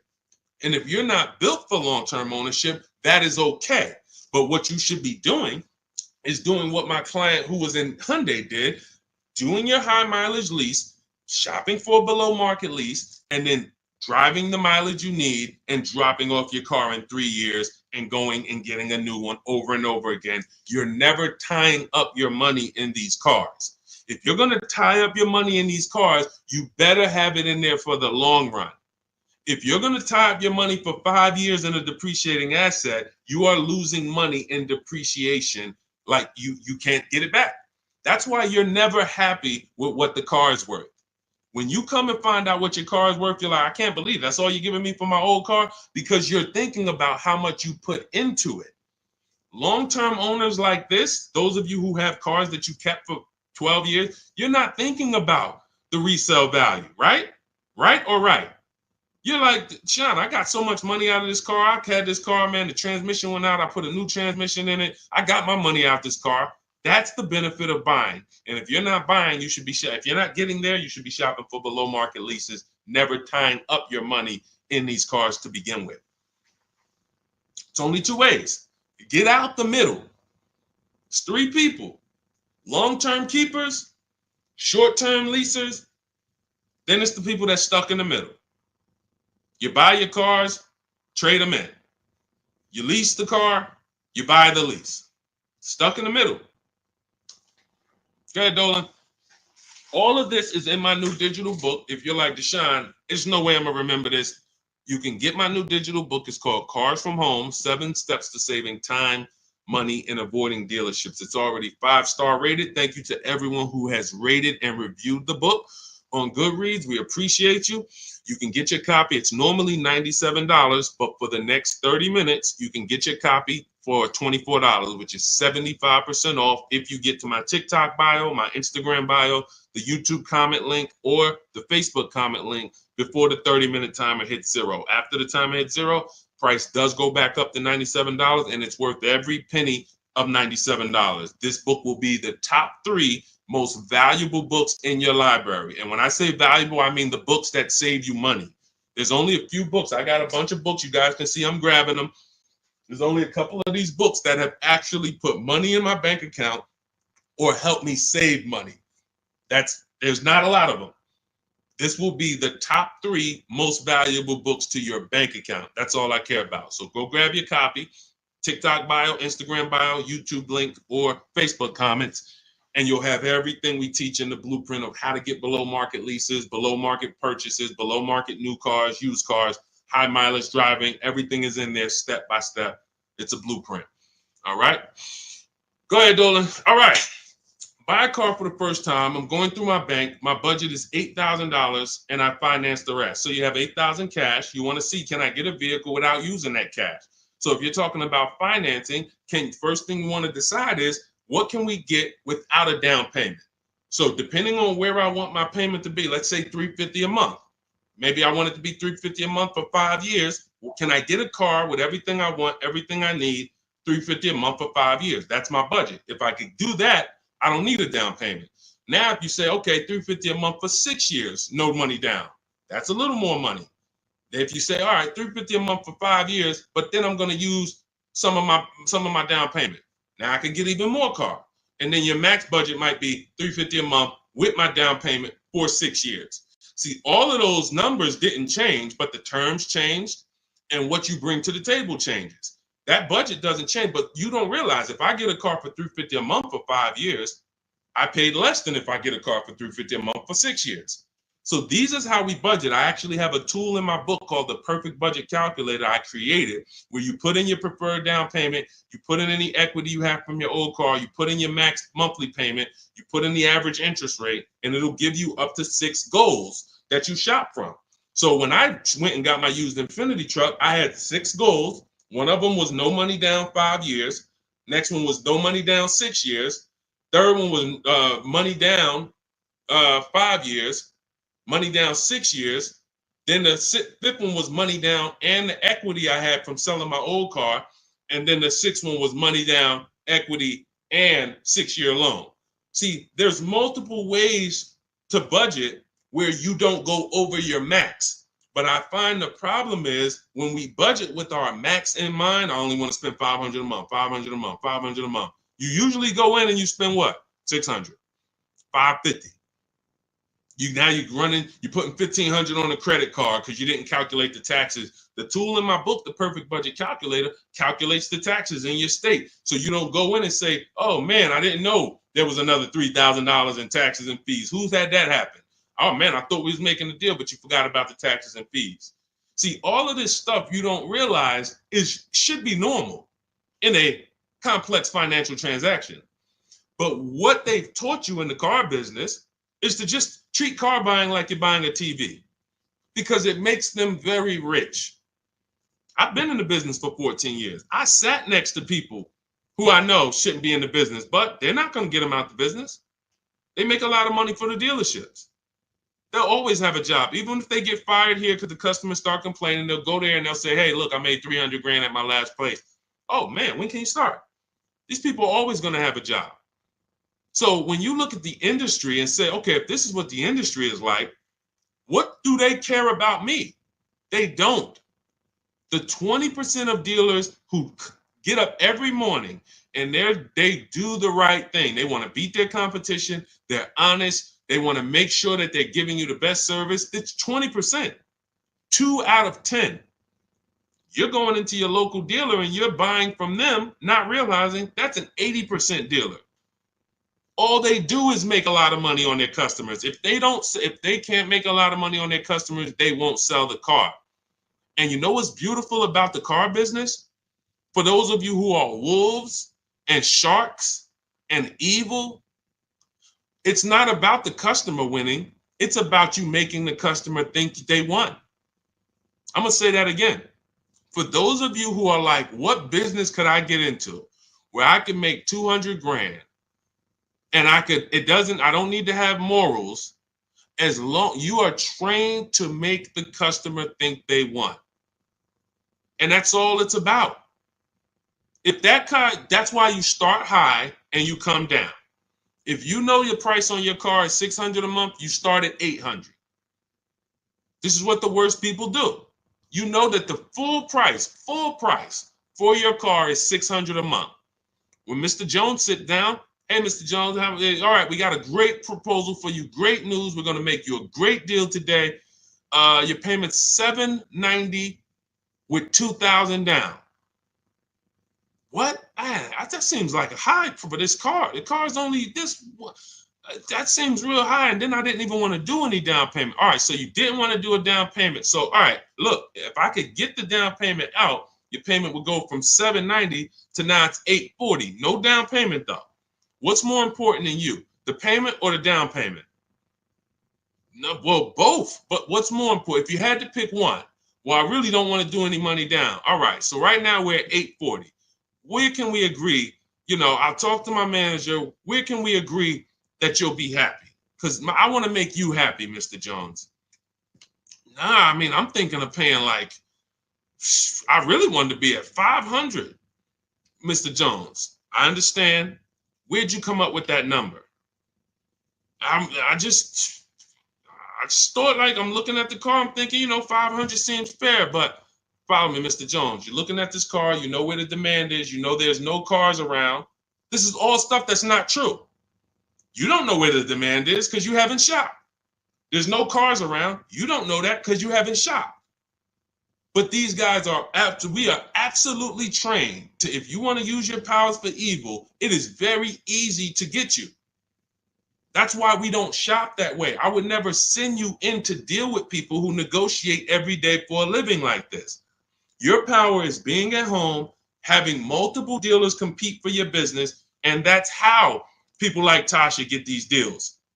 Thousands off on a brand new car, only 1-year-old car. This is how we got grandmothers who do this. Look, India, ridiculous deal on a Toyota. Look, Hyundai, $365 a month, no money down. 2024 Hyundai Elantra, limited, with the leather in it. She didn't get that going in negotiating. You can't. But from home, that's where the power is. That's why our entire system is called Cars from Home. I can sit here and walk you through why you can't win. I don't care who you are. So when I'm telling you, you have to change the way you shop. When people say there's no deals, they're right. To you, there's no deals. To someone who doesn't have shopping strategy, doesn't know how to put dealers against each other, there are no deals. But to people like us, we've been making deals. Let me show you, Bonita. Let me show you a pandemic deal. When people were out there thinking, no deals, Deshone, this is so bad. When is the market going to change? Look, Bonita, 2022, she leased her dream vehicle, a 2023 Kia Telluride. She put $600 down, drove off $600 a month. She gave them $600, drove off. No money down lease. People were leasing and buying these vehicles for $10,000 over sticker. I'm not on here to talk to you about hundreds of dollars. What do I care about hundreds of dollars? You think we're on here? You think we're getting together to gather you guys to talk about hundreds of dollars? That doesn't matter to me. Thousands is all we talk about. Every single thing we discuss here is $1,000 mistakes. You not leasing when you should be leasing. $5,000, $7,000 mistakes minimum. You not getting multiple offers on your car. Could be depending on the car, you look at somebody like Kimberly. Kimberly gets $20,000 off her Maserati.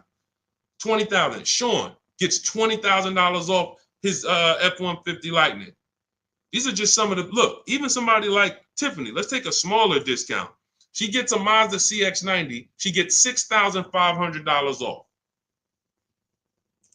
What happens? There are people who got that same car. You won't. They're not going to say it. They'll never say it. They'll never come on here and say, "Hey, Deshone, I got that same car you just showed her get, and I only got $2,000 off."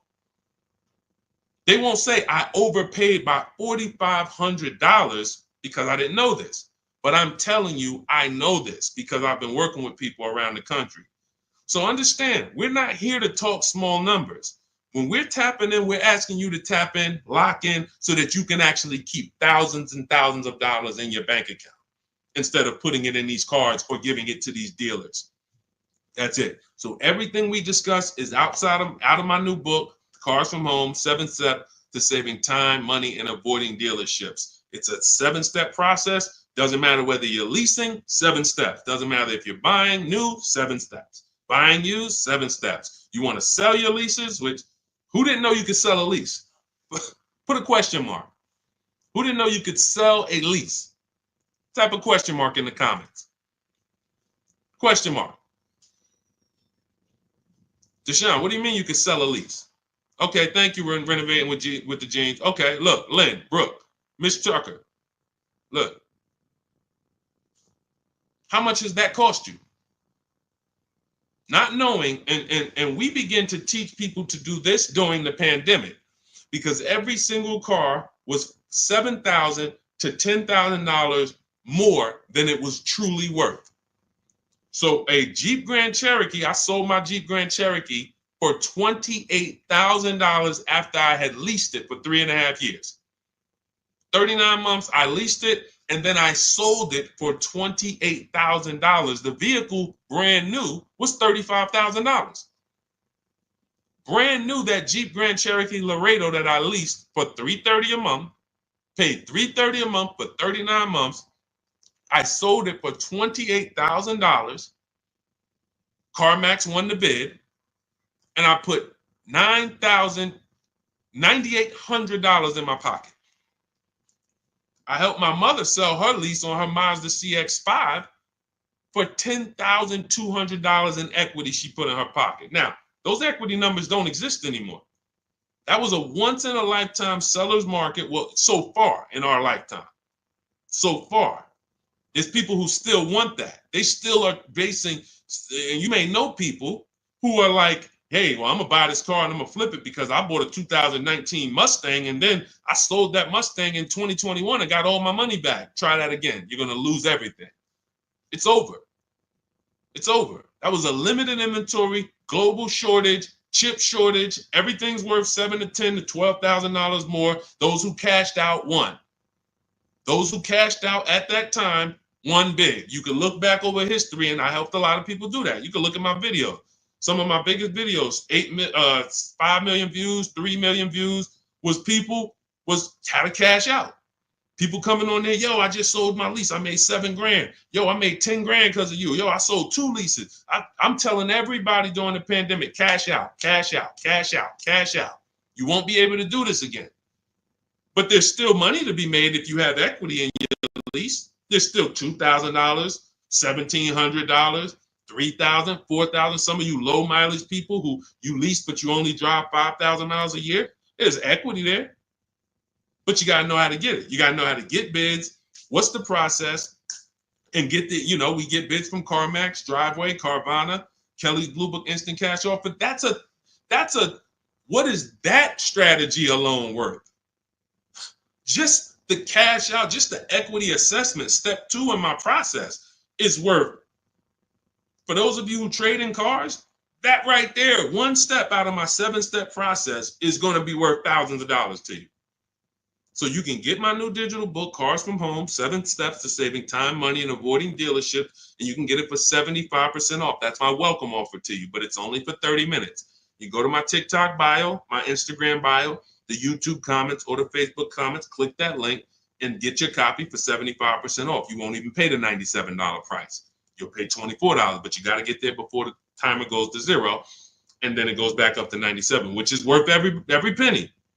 Book's worth every penny of $97. It'll be in your inbox in 2 minutes. And make sure as soon as you get the book, you screenshot the thank you page, because the link to open the book is actually on that page.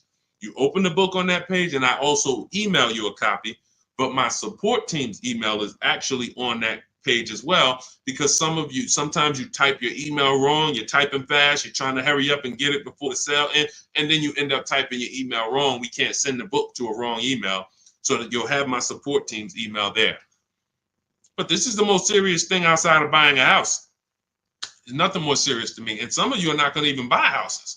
Some of you like, Deshone, I'm a renter. I don't plan on buying. That means the car is your most expensive purchase. And you're going to do it over and over again. You might have 5, 10 of them in your lifetime or more. You lose $5,000 on every one because you didn't have strategy. That's a tough gig. That's a tough gig. I wouldn't want to be in that situation. And I'm not going to be. And anyone who's listening to me is not going to be. Go ahead, Dolan. Let's keep the show on the road. Do you need to know all the extras you want? Upgraded sound system items that are not in the base price? Absolutely. Whenever we buy a new car or we shop for a lease, we always build our car. We go on the site because we want to know everything's available, because we don't want to get a car and find out there was an option we wanted that we didn't get. And we also want to know what we can live with and live without. And we want to build our car to come up with an MSRP. So if the car you want the panoramic sunroof, you want the blind spot monitors, which most cars come with now, whatever it is, you need to have an idea of what that's going to cost. So once we build out our car, we determine our car is $42,900 the way we want it. Now, most times we're going to reach out to dealers and they're not going to have the exact car. That's why we always come up with, and when we're leasing, we come up with a couple colors. Buying, we don't compromise as much because this is a car you need to love. You're going to have it for 8+ years. You don't want to compromise on what you want, or be talked into something, or let you convince yourself of getting something, a color you really don't love, because you're buying this car to keep it for the long run. Now, on a lease rather, you can be much more flexible because in 2.5 years, you're getting ready to shop again. You get a 3-year lease, 2.5 years, 6 months left, it's time to shop again. So we want to make sure we can be more flexible with that. But yes, we want to know how much it's going to cost so that we can start to budget. We always say with a lease, when we build out our car, we take 1.25% and we use that as a gauge of around about what it should cost. So if we're looking at a car that's $42,300, we multiply that by 0.125 and we say, okay, $528, that's a fair below market lease deal. Now, if we can do better than that with bids, we will. If the lease program is not as good, when we get our bids, it might come in at 1.3, 1.4, our best offer. We're going to have more offers than that. If your other offers aren't higher, then you didn't shop the right way. Because when you shop, you should see a $3,000 to $5,000 to $7,000 difference from your best offer to your worst offer. When you get offers the way we teach, you're going to get more market value, below market value, above market value. You're going to see them all. And you're going to be like, wow, I can't believe all these dealers, this their best offer? Yes, they want to sell and make a lot of money. But we don't care about them. I don't focus on the 80%. We're looking for the 20%. So we use this as a gauge to say, all right, this is around about what I think I should be looking at paying, depending on the deal that I get when I actually get my offers. So that's why it's important for us to build the car. Those are all the reasons it's important for us to build the car before we actually go shop for it. Okay? It's a great question. I see you. I'm leasing this year. There you go. If I could get more people to lease, wake up. And look, I don't want you leasing if you're keeping your cars 8 or more years. That's the key, because sometimes people will come on the stream, hey, is this all about leasing? No. If you're buying, there's so many things you need to know about getting below market purchases. New cars, used cars, we haven't had those questions come in. People are not really asking questions about used cars and things of that nature, but I'm answering the questions that Dolan puts up that you guys are writing. So when we look at purchasing, there's a ton of questions that we got to look at, ton of questions. But when it comes to people not keeping their car 8 years, you should be shopping for leases. You're not keeping a car long enough to beat the depreciation. The depreciation's going to kill you, not the loan. Doesn't matter. Loan's okay. You could pay cash. Doesn't matter. The depreciation's going to kill you. That's what you're doing. You're buying a depreciating asset, trying to keep it short term, flip it, and do it again. You can't win. The only way to win with a depreciating asset is long-term ownership, or never tie your money up in it in the first place, which is a below market lease. Go ahead, Dolan, throw that one back up. Arturo, does your credit score affect the lease? Sure. You want to have fair credit. I always tell people you want to get to about a 660, 680, similar to if you were trying to get a good deal on a house. You would be trying to set yourself up with a good credit report to buy a house. Now, with leasing, you can also lean on payment history. So if you have a $400, $500 a month payment, you've been making it on time for 2 years, that weighs heavily in you getting approved. I always say it's nothing that gets you approved for a new car like a paid on-time payments for your old car. The banks look at that and say, well, hey, we can see, yeah, credit cards might be high, but they never miss the payment on their car. They never miss that $500 payment. That means something to the banks when your credit score is a little in that marginal in that marginal range or that mid range. So I always tell people, get to a fair range, work on your credit so that you're able to lease, and don't tie up your money in a long-term purchase because you can't lease right now. If I couldn't lease right now, my only mission would be to get an inexpensive car, get my credit to a 660, 670 to lease. I wouldn't be trying to get a Dodge Charger, $20,000, $30,000, $40,000 car. I'm going to pay 20% interest. And when I go out to replace that car, I'm going to have so much negative equity because the interest alone is going to bury me because I don't have good credit. So now I'm no closer to leasing. My payment is going to be high. And I usually end up with an older car because I'm trying to squeeze my way into a nice car that I could show off and feel good about. Nah, I mean, I work hard. I want to be able to drive something that, I feel good about. But you haven't qualified yet. You haven't qualified to drive something great yet. If you have a 500 credit score, 600 credit score, you're not qualified to drive something ideal yet. You should be sacrificing to get set up so that I can make a power move. And what you do in getting set up is you get the least expensive car that you can get a loan on. You get a $10,000 car, quality, small car. Try to get something that brand new was $24,000, $25,000, Hyundai Elantra. Get yourself a smallest car that you can qualify for, and you have minimal payments, $200, $250 a month payments. You pay those payments on time. You make sure it's a quality car, and you go and you make a move for a lease once you've established yourself.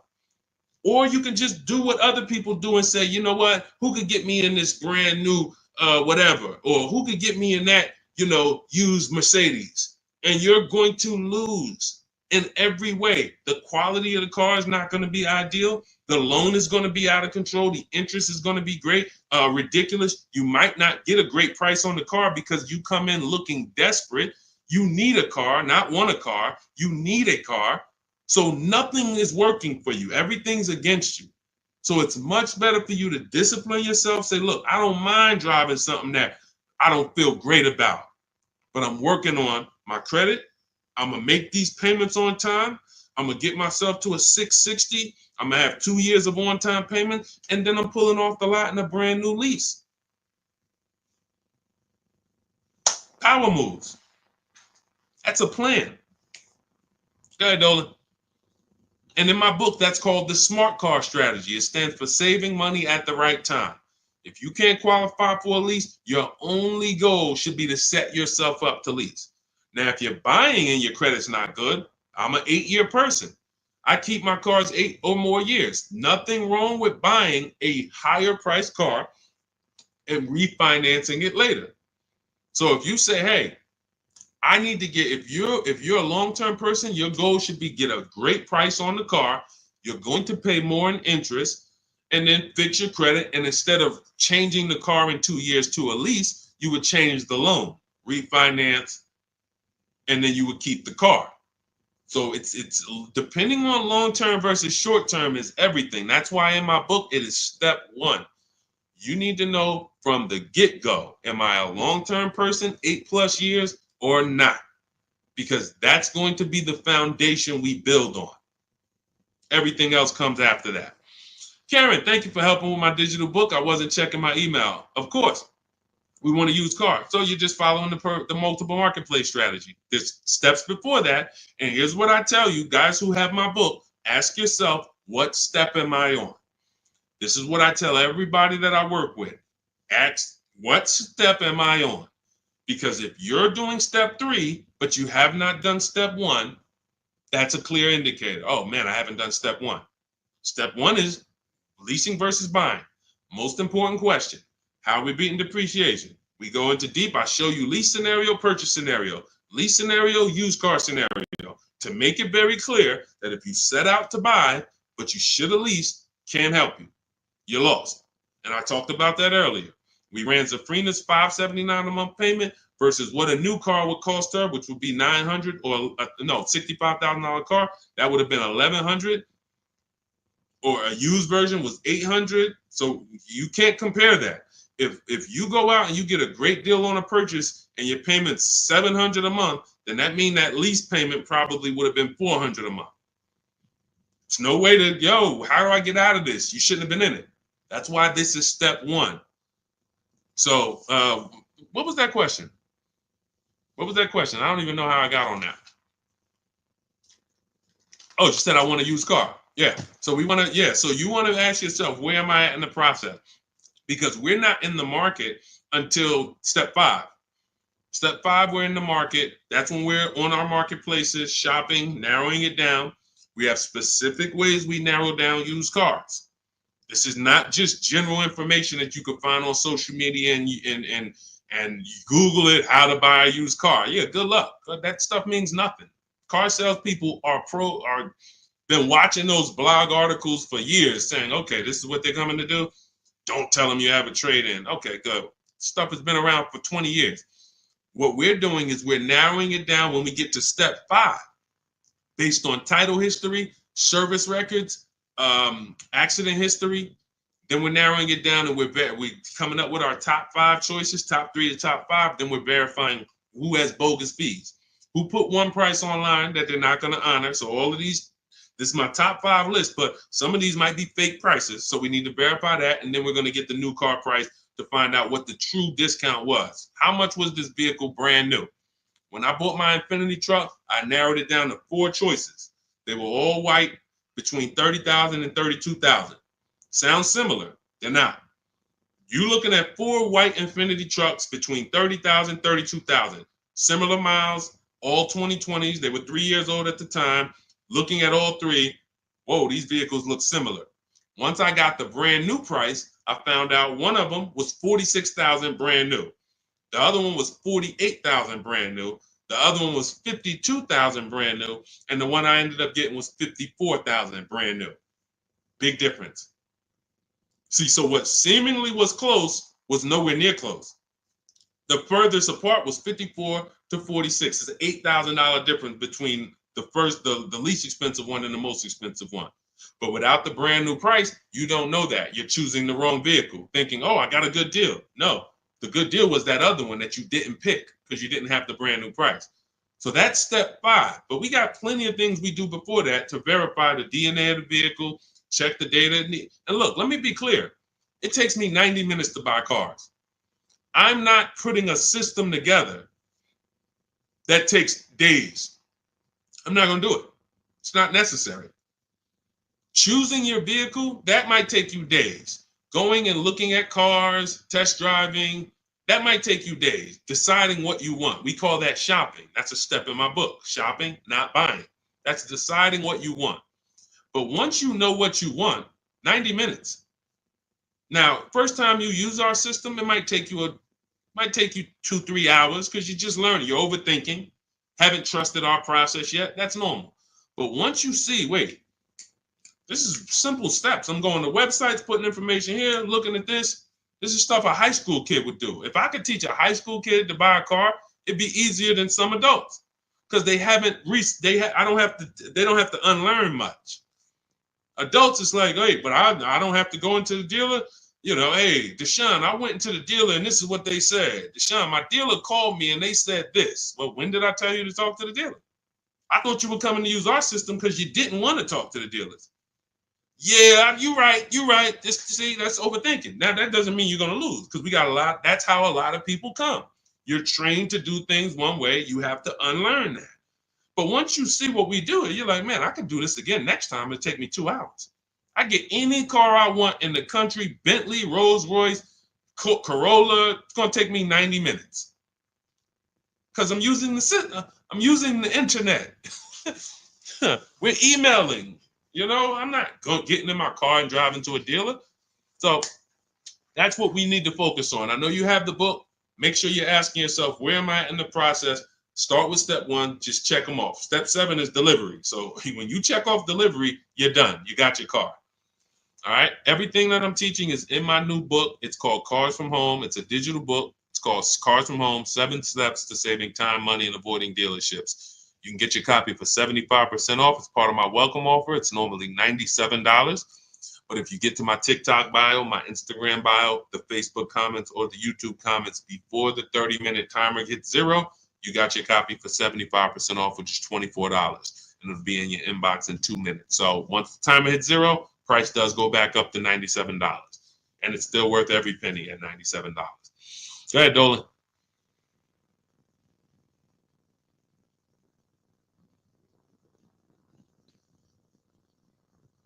Dolan, you there?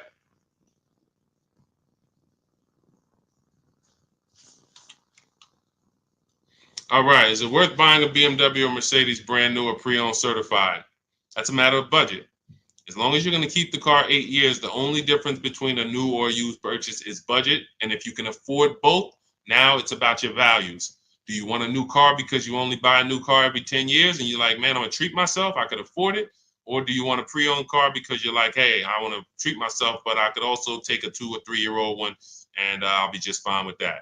Now, what I always say, if you're going to buy something close to new, 1 or 2 years old, you need to shop you need to shop the new market first because you might overspend for a 1 or 2-year-old vehicle because you don't know what the new market is for a brand new one. So, example, Kimberly saves $20,000 off her Maserati. Sean saves $20,000 off his F-150. Milligan saves $27,000 off her Mercedes Benz. So when you look at these vehicles, and I show these deals, if you're on YouTube, if you're on YouTube, that's Melissa. If you're on YouTube or Facebook or Instagram, you can see these. You zoom in here, you can see she saved $27,000 off her Mercedes, and some of these vehicles, even with these leases, you'll see people have saved 10 grand, 7 grand. Now, let's take the more dramatic discounts over 10 grand. If you can save over 10 grand on a brand new vehicle, then that means when you go buy a 1-year-old one, what should you be saving? If I know that the new market is 10 grand off, then for a 1-year-old one, I'm looking for about 18 grand off. I'm not looking for 15 grand off. 5 more thousand, I'll get a brand new one. So I need to know what the new market is to know what the used market should be. Now, this is once you get to 3 years old, you don't need to do this because 3-year-old vehicles, there's a lot of options because there's only 2 ways dealers get most cars. They're going to buy them off their customers or buy them from auction, or they're going to buy them after the lease. So 3 ways. Buy them after the lease. Most leases are 3 years. They're going to buy them from their customers. Most people don't trade their cars in 2 years. Or they're going to buy them from auction. And most people are not getting rid of their cars in 1 or 2 years. So you don't have a lot of options to choose from. You have limited competition. And when you have limited competition, you have a high chance of overpaying. But if I shop the brand new market and I see, wait a minute, on this car, brand new, I could get $20,000 off. Now, some of you might say, wow, if I could afford, I'll just get a brand new one. If that's the market, because I didn't know that the discount was going to be that big. But once you see this, okay, I know I can't pay more than on a used one. See, somebody who would buy a 1-year-old F-150 Lightning, truck's normally 70,000, 73,000. So they might look at a 1-year-old one for 55 and be like, wow, that looks good. Thank you, Renovating with the Gene. They might look at it and be like, okay, wait, this is a 1-year-old vehicle and you asking 55,000 for it? That sounds good. Because it's brand new. How much is it brand new? Well, 73 brand new. Whoa, that's a big discount, man. All right, yeah, I ain't gonna even argue with you. Let me get that. Not realizing that the brand new market on that vehicle, the person saved $21,000. So 73, 63, 53. So literally the brand new market on that vehicle was lower than what you just paid for a 1-year-old vehicle. And what's going to happen when you go to resell that vehicle later? You're going to lose because you overpaid by thousands of dollars. So this is so important to understand. People overpay for used cars all the time for a variety of reasons. They don't know what it was originally. What was the original new car price to even know they're getting a good deal on a used one? They don't know what the actual new car, again, this is for the 1 and 2 year people. You got options because somebody asked, hey, should I buy brand new or should I buy pre-owned? That means you probably have the money to afford both. So you might go out and buy a 1 or 2 year old pre-owned. But if you're like Milligan and you bought one of these electric ones, she saved $27,000. If you went in and you bought a 1-year-old one and you got 20 grand off, you might think you won. But she got 27,000 off a brand new one, which means if I saw 27,000 off a brand new one, for a 1-year-old one, I want 35 grand off. I want 38 grand off. The new market for this vehicle is very soft. So that means the 1-year-old market should be very soft. It's an extreme depreciation. Another reason why you don't buy these vehicles. Now, mind you, you know what I didn't mention? The people who paid for this vehicle and didn't get $27,000 off. It's people who are going to see this stream. Again, most of them will never say it. They have this same vehicle that Milligan has. Same $73,000 vehicle. They went in, they negotiated. They said, listen, all right, come on, man, make it 10 grand. 10 grand off. And they went home thinking, hey, honey, you're not going to believe this. Guess how much they took off the truck? How much? 10,000 off. They in there, oh, I won. See something like this? That's why you can't feel for the bottom. Negotiating and feeling for the bottom, wondering, all right, I think I'm at the bottom. That sounds good. You can't win. In fact, I've showed you multiple ways you can lose huge like that, and people are losing like that. You can't feel for the bottom. You don't know what we have. As the dealers, you don't know what rebates I have. You don't know how many incentives I have. You don't know if the manufacturer sent us extra money because we got to move these vehicles. You don't know any of that. You come in and asking for the invoice. All right, invoice on the $73,000 car, 6.5% markup. All right, invoice is 57. And a good salesman's gonna fight you for invoice. They're not gonna just lay down and give you invoice. Even if they sitting on 20,000 in rebates, a good salesman is fighting for every dollar of the commission. So you've been, hey, how they gonna fight? They got 20 more thousand. You telling me they got 20,000 in rebates and they gonna fight me for 1,000? Yes, because it's perception. If they take off $10,000 for you in a heartbeat, you might think, wow, you took off 10,000 a little too fast. This is how salespeople are trained. So I'm telling you, the people who believe it, they're going to win. If you listen to me, you're going to win. If you don't listen, you're going to keep losing. And when I say losing, I mean, show me your car deals. Show me your car deals. That's all I care about. Sean, I'm going to do it my way. Okay, show me your car deals. DM me. Sean, I did it my way. How this look? All right, would you bet me $1,000 I can't find a better deal than this? Would you take the bet? I'm looking at your deal. You did it your way. Yeah, I went in. I negotiated this thing. Okay. Would you bet me $1,000 that I can't find a better deal than this?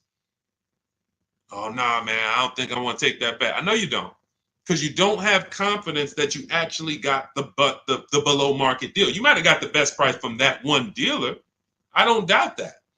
But that dealer is an 80% dealer, and his competition would blow this price away.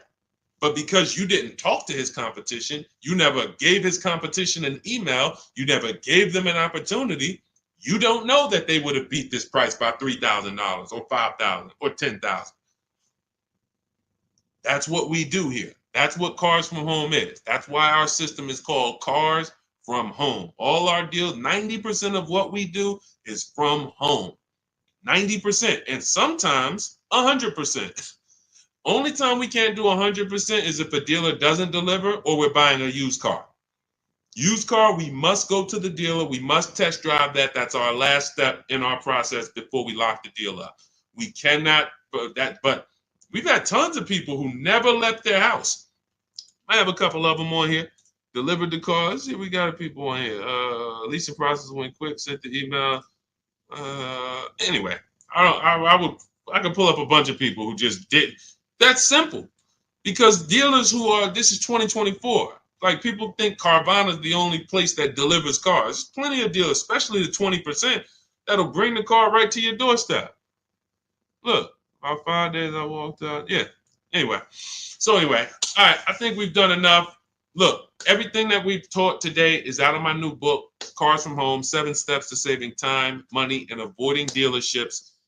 It's a 7-step process that I've developed over 14 years in the car business to buy, lease cars, to buy and lease cars below market value in 90 minutes. This does not take a lot of time. This is the easiest way. You don't have to be a great negotiator. You will stay at home where your power is, where you can put dealers against each other, put banks against each other. Thank you so much, Renovating with James. And you can employ competition. The same way you shop for everything else, competition, you can bring that to your car deals. And that's the only way you're going to get below market deals. And that's the only way you're going to start to enjoy car shopping. When you're at home and tons of dealers and banks are actually competing for your business, you actually enjoy that.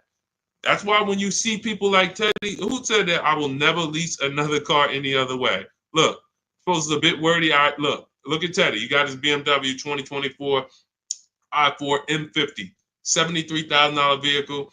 His best offer was $856 a month, which is a 1.16 lease. His highest offer was $1123 a month from another dealer. His closest dealer, his local BMW dealer, was 97. Where was it? Nine. Look, the dealer closest to me was 986. His closest dealer that he probably drove by and saw the car and said, "Man, all right, I'm gonna work with them one day." 986 a month. He ends up paying 856, over $130 less than his local dealer. But he did it from home. And he said at the beginning, I will never, I repeat, never lease another vehicle any other way. Now, had he bought the car and got 10,000 off, he would have said, I will never buy a car any other way. The Cars from Home way is how you are in control, how you feel like the prize. And when that 20% dealer wins your business, you feel like you won. You know you won. So, all right, let me get out of here, y'all. Grab your copy as my welcome offer to you of Cars from Home: 7 Steps to Saving Time, Money, and Avoiding Dealerships. 30 minutes only. You can get it for 75% off, which so you won't pay the normal $97. In my TikTok bio, my Instagram bio, click the picture of me, the YouTube link, or the Facebook link, and grab your copy. As long as you get there before the 30 minutes is up, you got it for $24, and you'll have everything step by step. You don't have to remember any of the things we've spoken about over the last hour, 15 minutes. You don't have to remember them because you will have the blueprint step by step. Leasing step by step, buying step by step, selling leases, selling your cars. We never trade cars, getting out of negative equity. All in there, high mileage driving, everything in my 14 years of experience is in that book. All right, so I look forward to you guys using it. Make sure you send me your success stories. Write me emails when you make your deals. Let's continue to 30 minutes now. It's only available for 30. Now, it's available forever. $97 is the price. Normal price of the book is $97. But for 30 minutes, you can go to my TikTok bio and you can get your copy for $24, which is 75% off. All right. God bless you guys. I'll see you soon. And keep unlearning, keep relearning. Thank you. Thank you.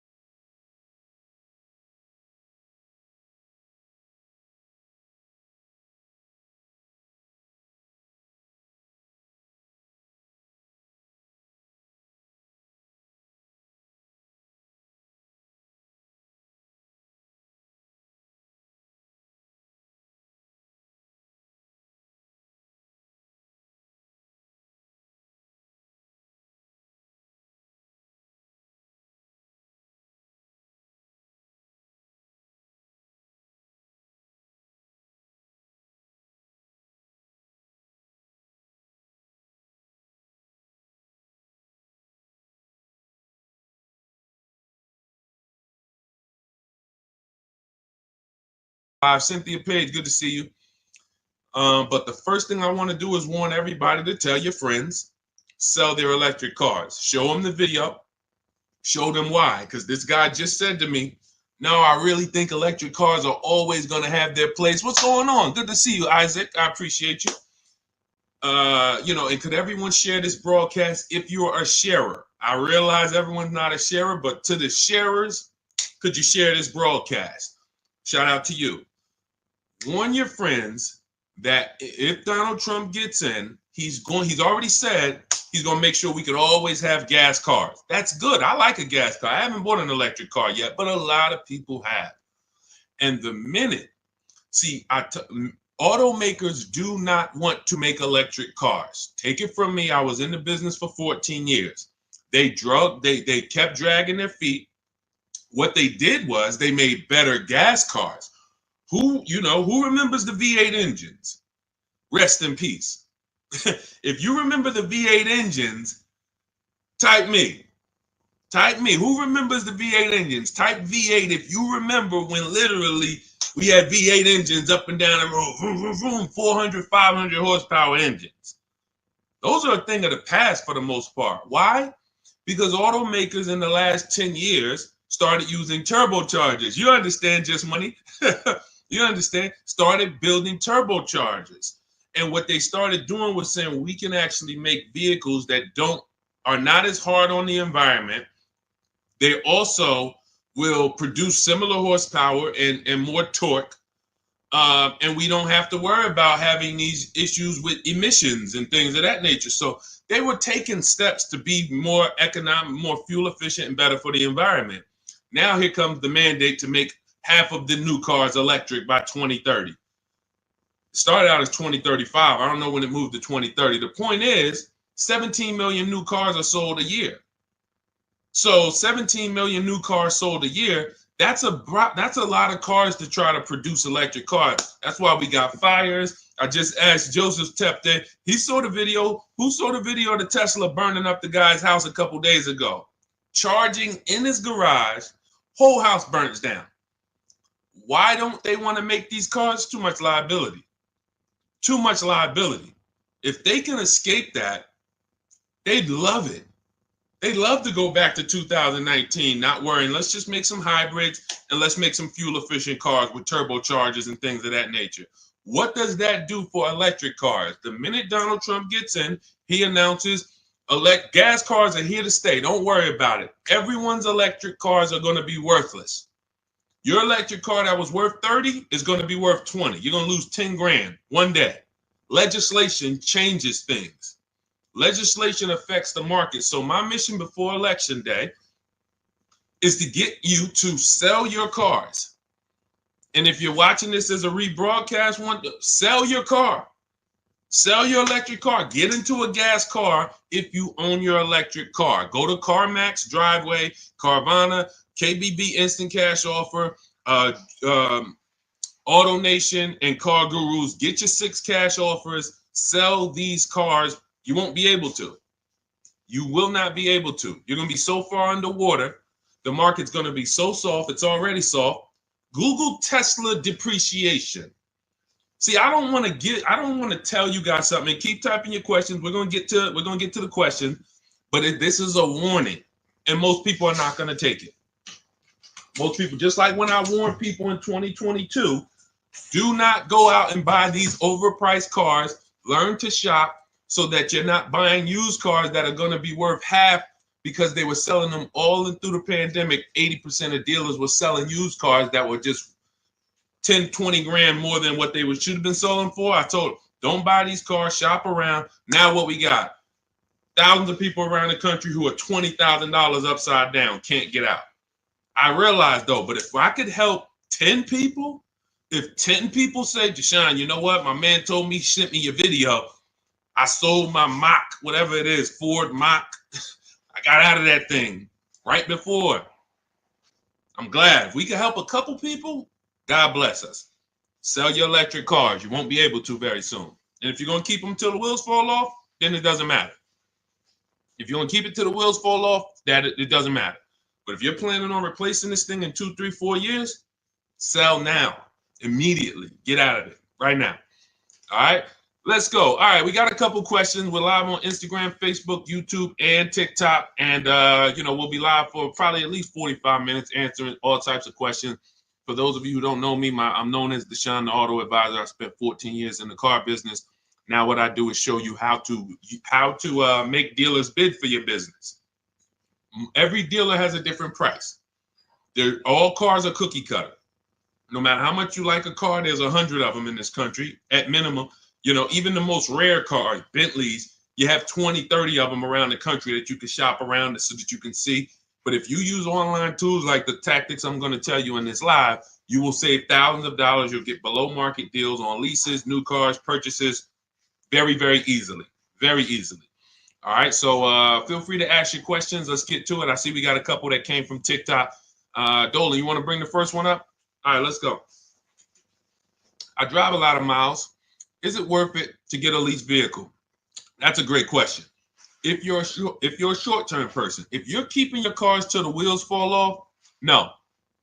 If you drive 25,000 miles a year, but you're keeping that thing for 10 years, that's only 250,000 miles. You get a Honda, Toyota, there's several cars that will go 250,000 miles.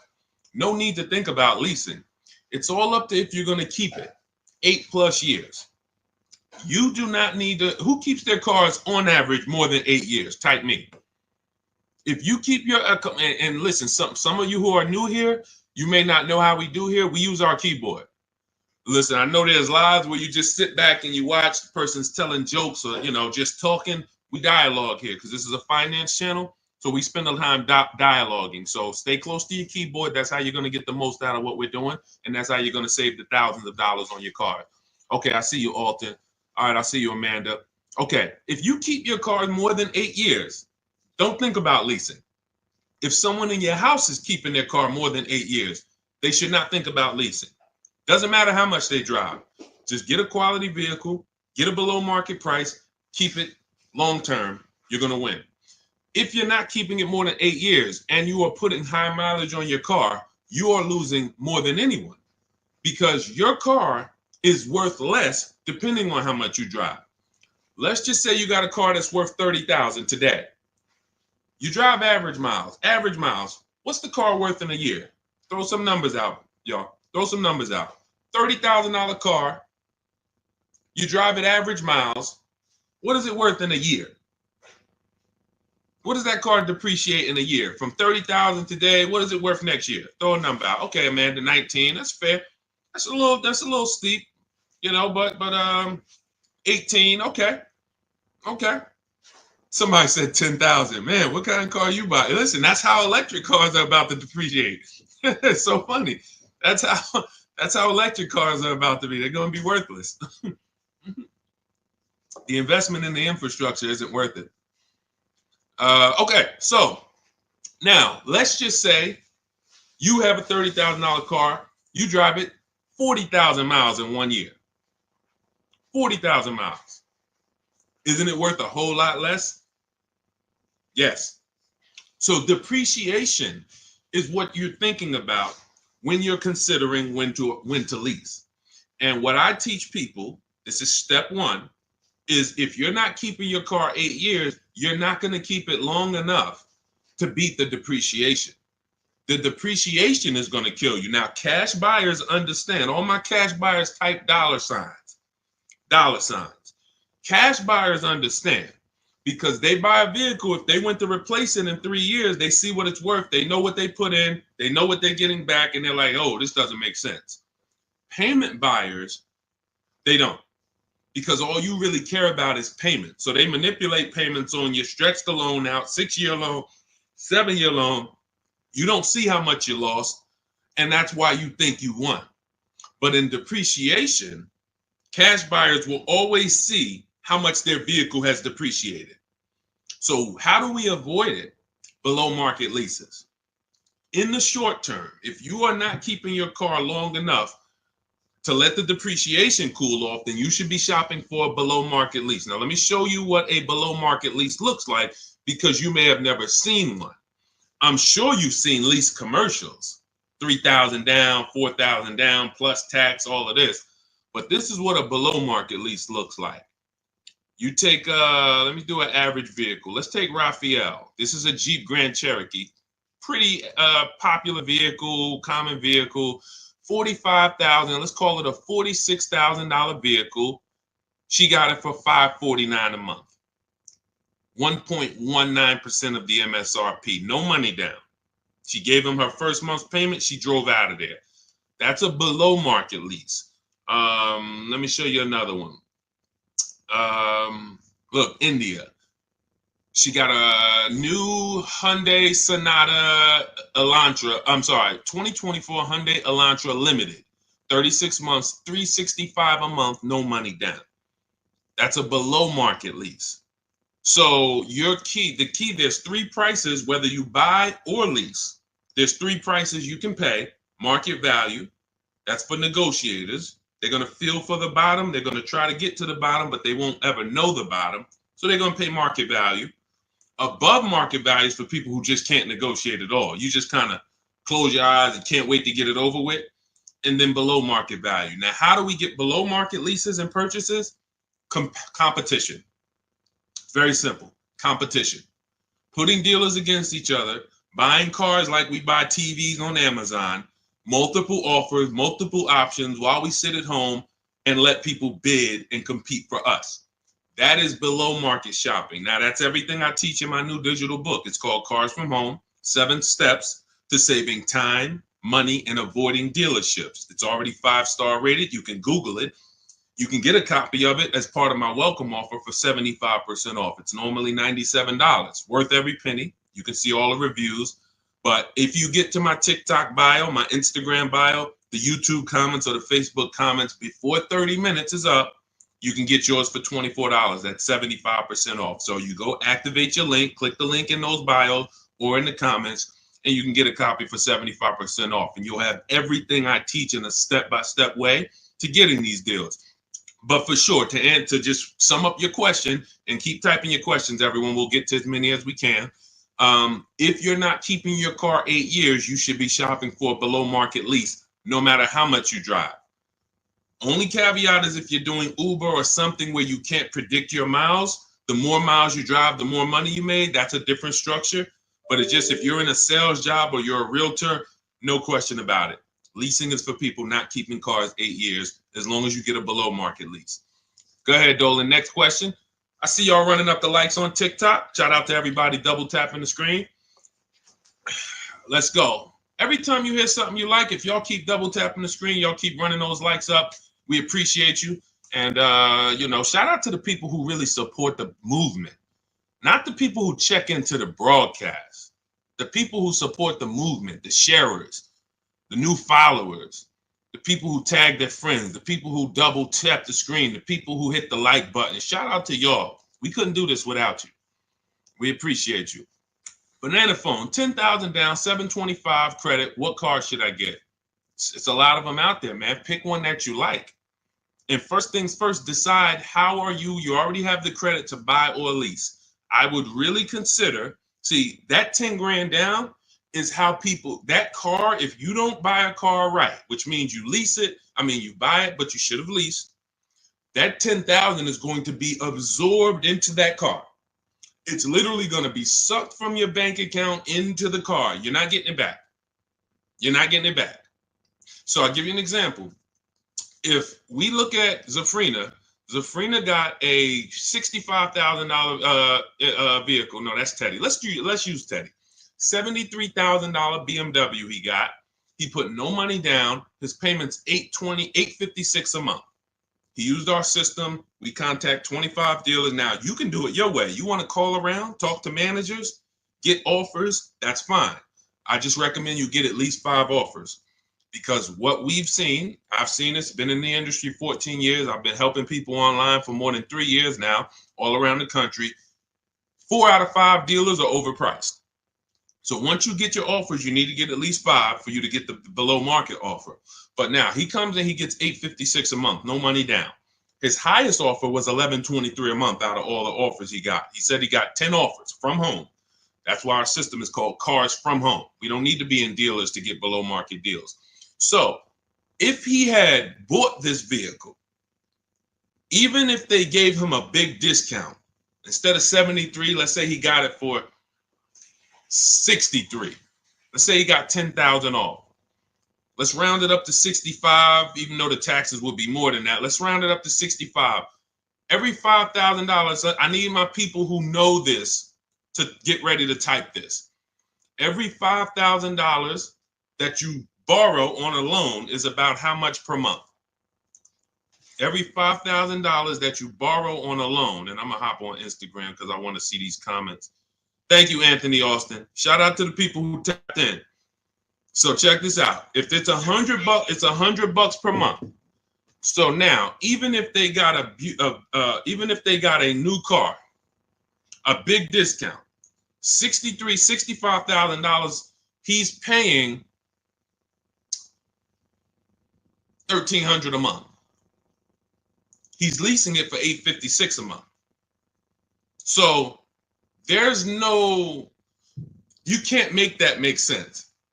There's a saying, it's taken off the last couple of years that math is not mathing. If I'm driving the same BMW as you and I'm paying $856, you're paying $1,300, you lost. Can we agree? Agree? Can we type agreed? If two people are driving the exact same car out the dealership, one's paying $856, no money down. One's paying $1,300, no money down. Can we agree to $1,300 loss? Can we agree? Agree, right? Okay, so this is deal structure. This is deal structure. Now, mind you, think of the scenario I just used. $73,000 vehicle. He got $10,000 off of it. That would be a good discount. I think anybody would feel good if that was the below market offer on a BMW, 10 grand off. I think anyone would feel good, man. I saved 10 grand off this thing, but you still lost. You're paying $1,300 a month for 5 years. This person paying $856 a month because you structured your deal incorrectly. You put it on the wrong foundation. Now, if you're going to keep the BMW till the wheels fall off, then buy it. Pay the $1,300, pay the thing off, and then you got a BMW that's paid off. You can keep it for 8, 9, 10 years. If that's the strategy, forget about leasing.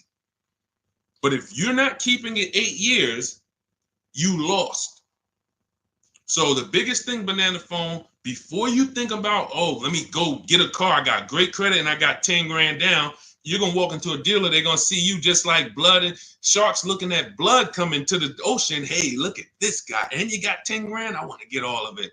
I'm going to get everything out of your bank account I can in the shortest amount of time I can. So instead of you doing that, you slow down.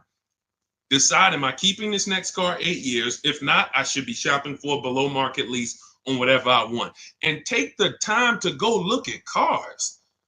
Take the time to go look at cars.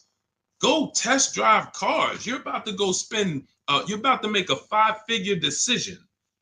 Don't make that decision in a rush. Who'll go into the mall and let them rush them?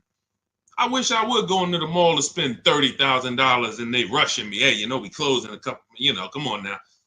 So, that's why we're different. You go and test drive these cars. The only thing you want to do on our test drive process is test drive and leave. Get the card. Thanks a lot. Leave. Thank you. Leave. We never talk numbers in the dealership. So if you want a step-by-step process of how we do this, you can grab my new digital book, 75% off. It's called Cars from Home, 7 Steps to Saving Time, Money, and Avoiding Dealerships. Everything in there about below market leases, below market purchases, below market used cars is in there in a step-by-step way. But the first thing you want to do is ask yourself, how many years am I keeping this next car? If it's not 8, you should be shopping for below market leases, or somebody's going to get all that 10 grand out of your bank account. It's going to go into theirs. Go ahead, Dolan. Next question. Keep typing, y'all. We'll get to as many as we can. Shout out to the people on Instagram. Shout out to the people on every platform that's tapped in. Shout out to the sharers. Thank you to everybody who shares the broadcast with somebody. We cannot do this without you, and we appreciate you. Let's go. When should I tell them about the GM Family First discount? As soon as you're getting your offers. As soon as you're getting your offers. Now, let me tell you something about the people who have GM Family, X-Plan Ford, Mercedes Fleet, any special pricing where you think it's going to eliminate you needing to shop around. You're going to leave big money on the table because 4 out of 5 dealers are going to lie. That's just what we know. Not just because I'm not saying that because I was in the business. I'm saying that because I have people all around the country who we shop together. So we have real-time data to show 4 out of 5 dealers on average is going to lie. They're not going to give you the GM price. If they give you the GM price, they're not going to give you any rebates they may have, because they'll love for you to come in. That's why when you come in and say, hey, get me to the invoice price, we got a deal. Love it. You didn't know I got $3,000 in rebates. Just get them the invoice price, show them the invoice, write it up, deliver the car. Love it. So what you need to do is you need to shop around, get multiple offers, tell everyone who you're getting an offer from, you're a GM supplier or GM family, and then look at the offers while they're in front of you, while you're at home. Because you cannot depend on someone to say, here's the GM price. What other offers? What if there's $5,000 rebates? What if there's $1,000? They're not, if you didn't ask for that, they're not going to volunteer it. So when you're at home, you sit down, we contact 25 dealers. In my book, I have a system where I teach you how to go online, contact 25 dealers in 20 minutes using my email scripts, and you're going to get 5 offers in about 48 hours. It's constant. It's a system. It's the McDonald's system of car buying. Now, if you want to do it your way, you call around. What I'm telling you is get 5 offers, because that's the only way you're going to prove to yourself that dealers are overpriced, and you need to get 5 offers. See, like we said about Teddy's deal, his best offer on his BMW is $856. His worst offer is $1,100 plus.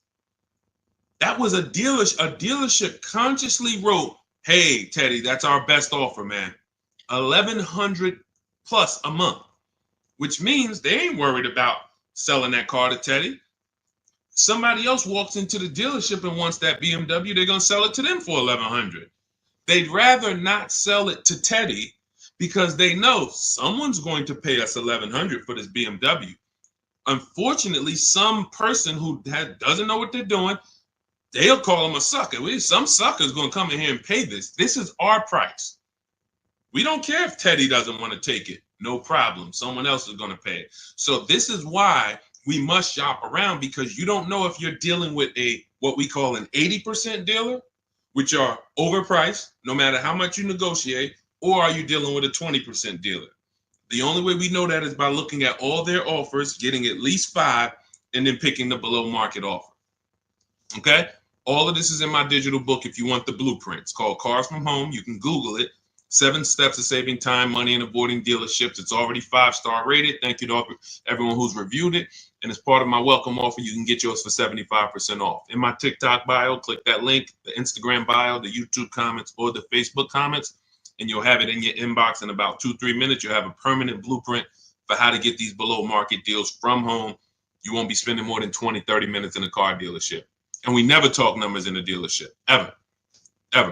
Never talk numbers. You need to have a deal by the time you get to the dealership. If you're talking numbers, trying to get a deal in the dealership, that's never what we teach. We never do it.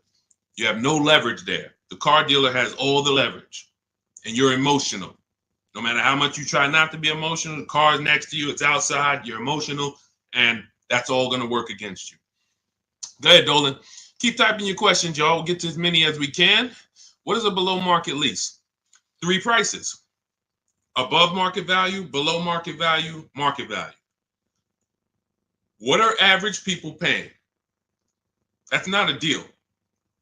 If you walked into anything, anywhere, and you paid what most people pay or the average price paid, it's not a deal.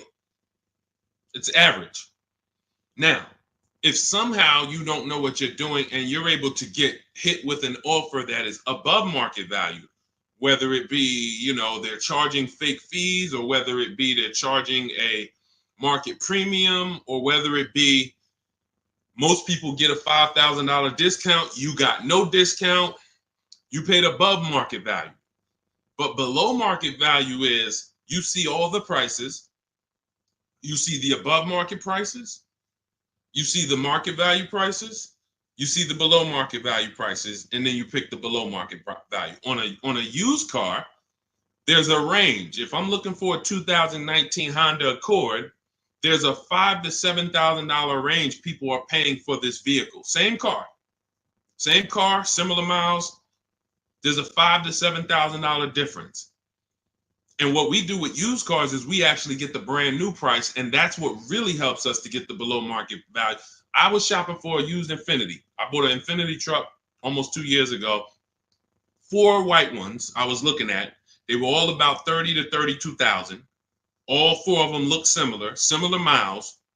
But I pulled the new vehicle. I found out what each one of them was brand new. That made all the difference. That's in our process. Once I found out what they were brand new, I found out one was 46, one was 48, one was 52, and the one I ended up getting was 54,500. Special edition, cameras all around, all types of stuff in it that the other ones didn't have, but they were asking a similar price, below market. So for that, there's steps to get below market pricing. Below market doesn't happen because you want it to happen. Below market value leases, purchases, they're reserved for people with strategy and people who employ competition. You don't get below market deals by negotiating for them. It's competition. Looking at all the competition, you make your decision. You're probably getting below market deals on your TVs you buy, because you're going to go to Amazon, Walmart, Best Buy. You're not going to, but don't you see, whenever we buy these TVs online, don't we see higher priced TVs? Right? Right? Who's bought a TV in the last couple years? Say last 5, 7 years, since Amazon has been it's been bigger longer than that, but who's bought a TV? A lot of people, right? Like, okay, we got a lot of people who bought a TV. When you got your price, didn't you see other TVs that were $200, $300, $400, $500 more? Someone's buying them. Someone's buying them. You go into Walmart, you see TVs that are lined up that are a whole lot more. Man, these TVs overpriced. Someone's buying them. So that, especially with cars, though. And that's why you have to prove to yourself what below market deals is by shopping the market. And, we feel we have the best system to do that because we've helped more people do it than anyone. There's no one who has an official system for putting dealers against each other and creating competition like what we do, the Cars from Home system, be it in my book, be it in my coaching program, depends on how you like to learn. But all that info is in my bio. For those who want to know about my coaching program, where you want videos and you want to work with me directly, you can go to shopwithdeshone.com or you can go to my bios there. I don't care how you do it. And I'm going to continually say this. I don't care if you don't do anything, if you don't do it my way. But if you call around and you get multiple offers and you want to talk to dealers, I don't care. My biggest thing is you pay below market value. That's all I care about. I'm just going to give you my options on if you want to do it my way without talking to dealers. Here you go. But the biggest thing is do it. Okay? Go ahead, Dolan. Shoot the next one up. Let's go. Keep typing your questions. EHH, good to see you. Bernie Watt, shout out to the people checking in on TikTok. I see you, Nans. Good to see you. Good to see you, Michelle, 423.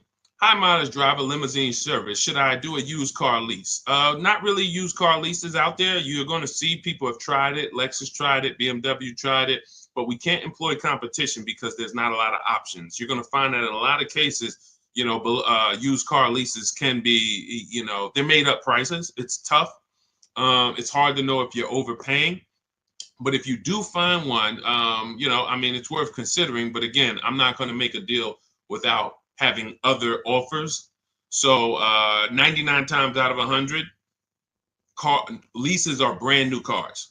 And I don't want to assume anyone knows that. So that's a good question. Leases are brand new cars. That's another benefit of leasing. You're driving brand new cars. You're the first owner.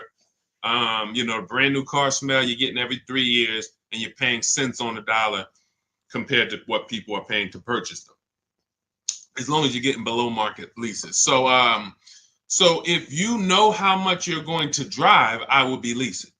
If you know I'm going to drive 25,000 miles a year, I'm going to drive 20,000 miles a year, in most cases, then I would be leasing. Now, if you go below that, you could always sell the lease. I know some of you don't know about, most of you probably don't know you could sell leases. We've been doing it for 3-4 years. It's always been allowed. But, during the pandemic, I saw the opportunity for us to make thousands of dollars selling our leases. And made lots of videos about how to sell leases. And a lot of people came and sold their leases when the market was hot and high. and some people make $7, $10, $12, $15,000 selling their leases.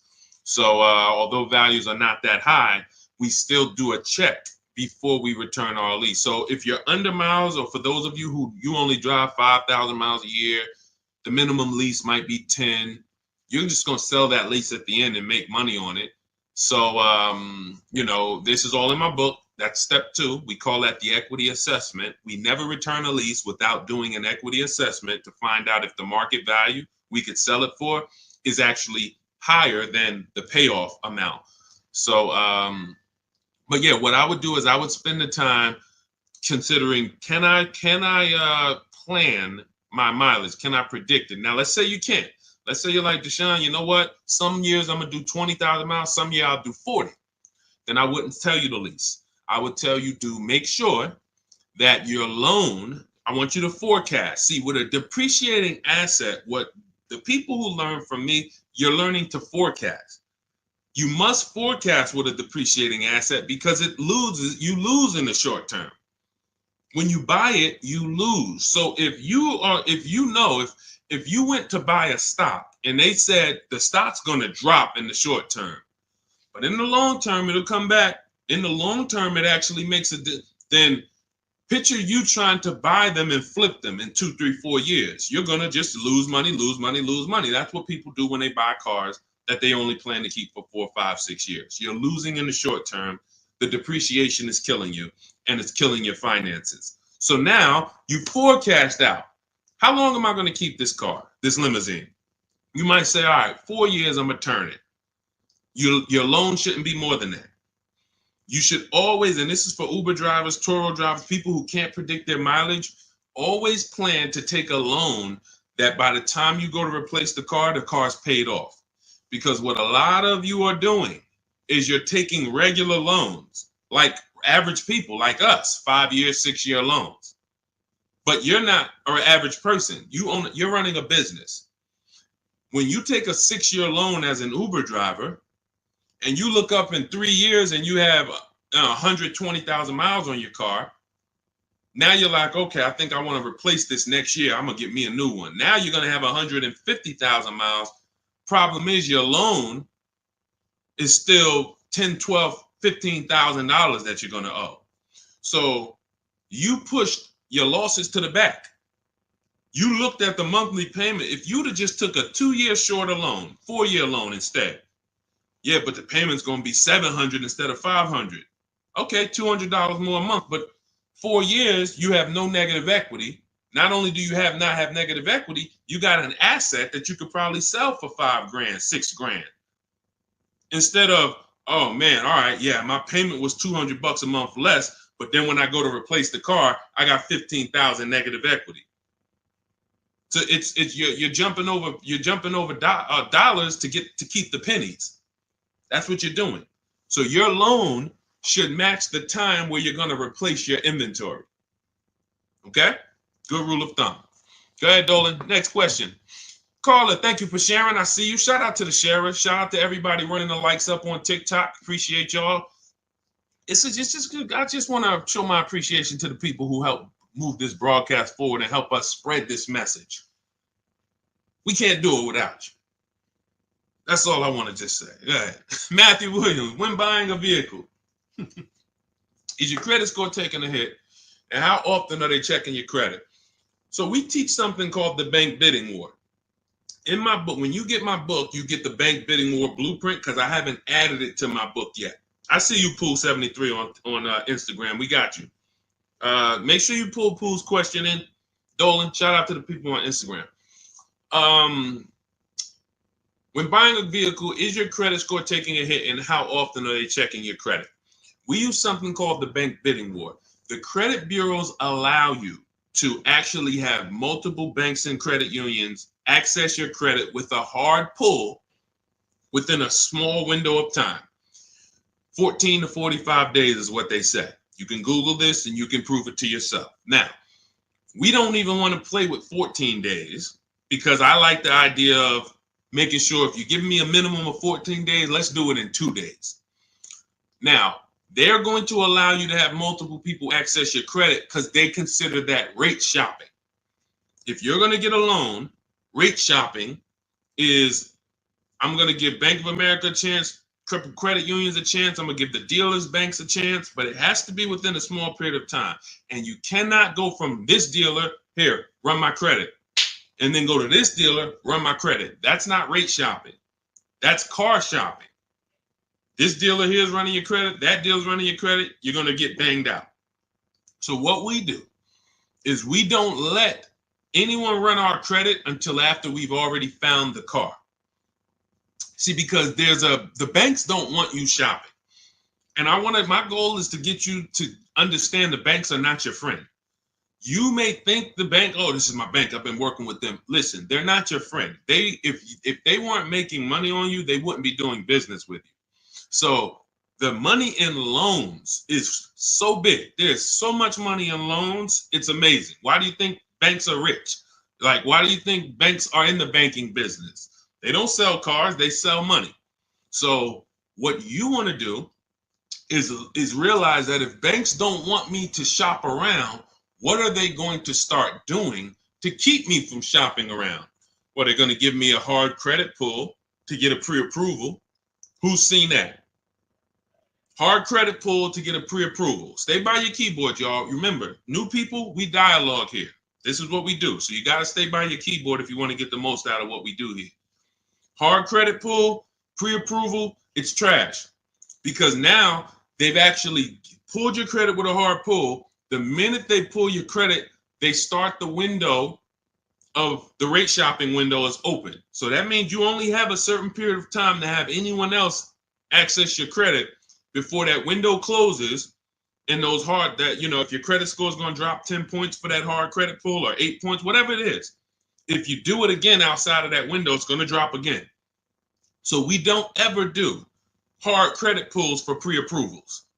We always need to get a pre-approval with a soft credit pull if it's available. If not, then we use a tool. In my book, I have a calculator I created. It's called the Perfect Budget Calculator. By the way, in that book, I have 5 calculators I created. You can't find them on Google. That alone is worth the price of the book. Different calculators. We counter dealerships with. We buy used cars. You get to a part and you're like, wow, I've never seen a calculator like this. Yeah, because we invented it. So we use the Perfect Budget Calculator. We take the average rate in the market and we budget. The budgeting tool actually tells you exactly what you can spend on a car, gives you multiple goals, so you're always below your maximum, and then you go shop. Because the only purpose for a pre-approval is budgeting. That's it. Just like, you know, we got homeowners on here, right? You own a home? You own a home? Type yes. Homeowner. The only purpose for the pre-qualification is to see what you can afford, right? That's all we need the pre-approval for. So that's why I created the Perfect Budget Calculator, so that you can actually use it. It creates the budget and then you move. I see you, AdWash. Yeah, that's the purpose. So we don't need the loan until we find the car. Just like with the house, I don't need the loan until I find the house. What I need is a pre-approval or a pre-qualification so I can budget. Then I go shop. Once we find the house, or find the car rather, that's when we now come home, we bring that paperwork home, and we let all these banks and credit unions bid, and we compete and let them compete. This person's going to give you 7%. This person's going to give you 5.9%. This person's going to give you 9%. And all of these people are going to compete, and then we let the dealers compete, and we see who wins. We never pick anyone to do our business with until they win a bid. That is the Cars from Home system. Whenever we are buying, that's how we guarantee below market offers, because someone won the bid. You were competing against all these people to get my business, and you won. You were competing to buy my old car, you won. That's how we do. So that's the bank bidding war. You find your car, then you come home, call your bank, your credit union, online dealers, online bank, you let them compete. So when you get my book, you get the bank bidding war blueprint. If you want me to spell this out step by step for you, where those of you who are financing, you'll have 3 rounds of the bank bidding war blueprint. The bank bidding war to make banks compete at various stages, because there's a lot of money and interest. So this is all in my new digital book, Cars from Home, 7 Steps to Saving Time, Money, and Avoiding Dealerships. It's normally $97, but you can get yours for 75% off as part of my welcome offer for 30 minutes only. Go to my TikTok bio, Instagram bio, YouTube comments, or Facebook comments, click those links. activate your 75% off. The book is digital, so it'll be in your inbox by the time we end the stream, and you'll have everything I teach step by step. You can use it for, you know, over and over and over again. 2, 3, 4, 5 cars. You'll still be saving money from the same $24 book if you get there before the 30 minutes is up. All right. And make sure you screenshot the thank you page, because some of you type your email wrong. You might be, yo, man, I'm trying to hurry up and get this deal. You don't realize you typed your email wrong, and I can't email a book to the wrong email. So screenshot that page so you'll have my support team's email. Just in case that book isn't there in 5-10 minutes, just email my team. Go ahead, Dolan. Next question. Oh, no, pull my man Pulling from Instagram. Did you see him? We got Ingrid too. It's a lot of people on Instagram, so we're gonna try to get to questions from every platform. Pooh, do you ever advise buying the lease at the end because you went way over miles originally allowed? Great question. No, I'm gonna tell you why. The moment you lease your vehicle, your contract says what you should bring the vehicle back with in terms of miles. Let's say average is 36,000 miles, 12,000 per year. They have a buyout price based on that, a residual value based on that. So that means at 36,000 miles, they already know this is what we plan to sell the vehicle for on the market when he brings it back. Let's just call it 18,000. Now, 18,000 is based on 36,000 miles. It may not be a good price. That's why before we actually buy our lease, we always do a market comparison. Is the price I'm going to buy my lease for even a below market price? If I could go get a used car that is similar miles, similar condition, similar features, but I can get it for 2, 3, 4,000 less, then my lease buyout price is overpriced. It's over market. So that's step one. We have to do a market assessment before we even consider buying the lease. But here's the bigger thing about going over miles. Just because you put 20 more thousand miles on it, that purchase price of 18,000 is still based on 36,000 miles. So you got now 60,000 miles. You're going to pay the same 18. You can't go to them and say, well, I got 60,000 miles. Can you lower that to like 14? No. So you're taking what in most cases is an already overpriced offer, and you actually are buying it on a worse offer because the mileage you're on, you know, if you looked at, again, taking it back to the market comparison that I explained 2 minutes ago, if you looked at what are vehicles like this with the mileage I have selling for, I put 60,000 miles on it. You look around and you're like, whoa, those things are selling for 5,000 less than my buyout. That means the moment you buy that car, at the buyout price that's on that contract, you literally lost $5,000 right there because you overpaid for it. So the solution is take the penalty. It was your fault. Now, what do I mean it was your fault? You choose your lease mileage. It's not selected for you. If you need 12, you choose 12. If you need 15,000 miles a year, you need 15,000. You take somebody like Jen. Jen's up on the screen right now. She got her Honda CR-V hybrid. $512 a month. She got a below market lease on this. This is one of the most popular hybrid vehicles in the market. $512 a month, no money down.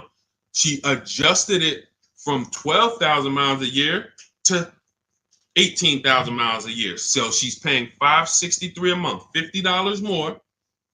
But she gets to drive as much as she needs to. She's driving 18,000 miles a year for $50 more per month.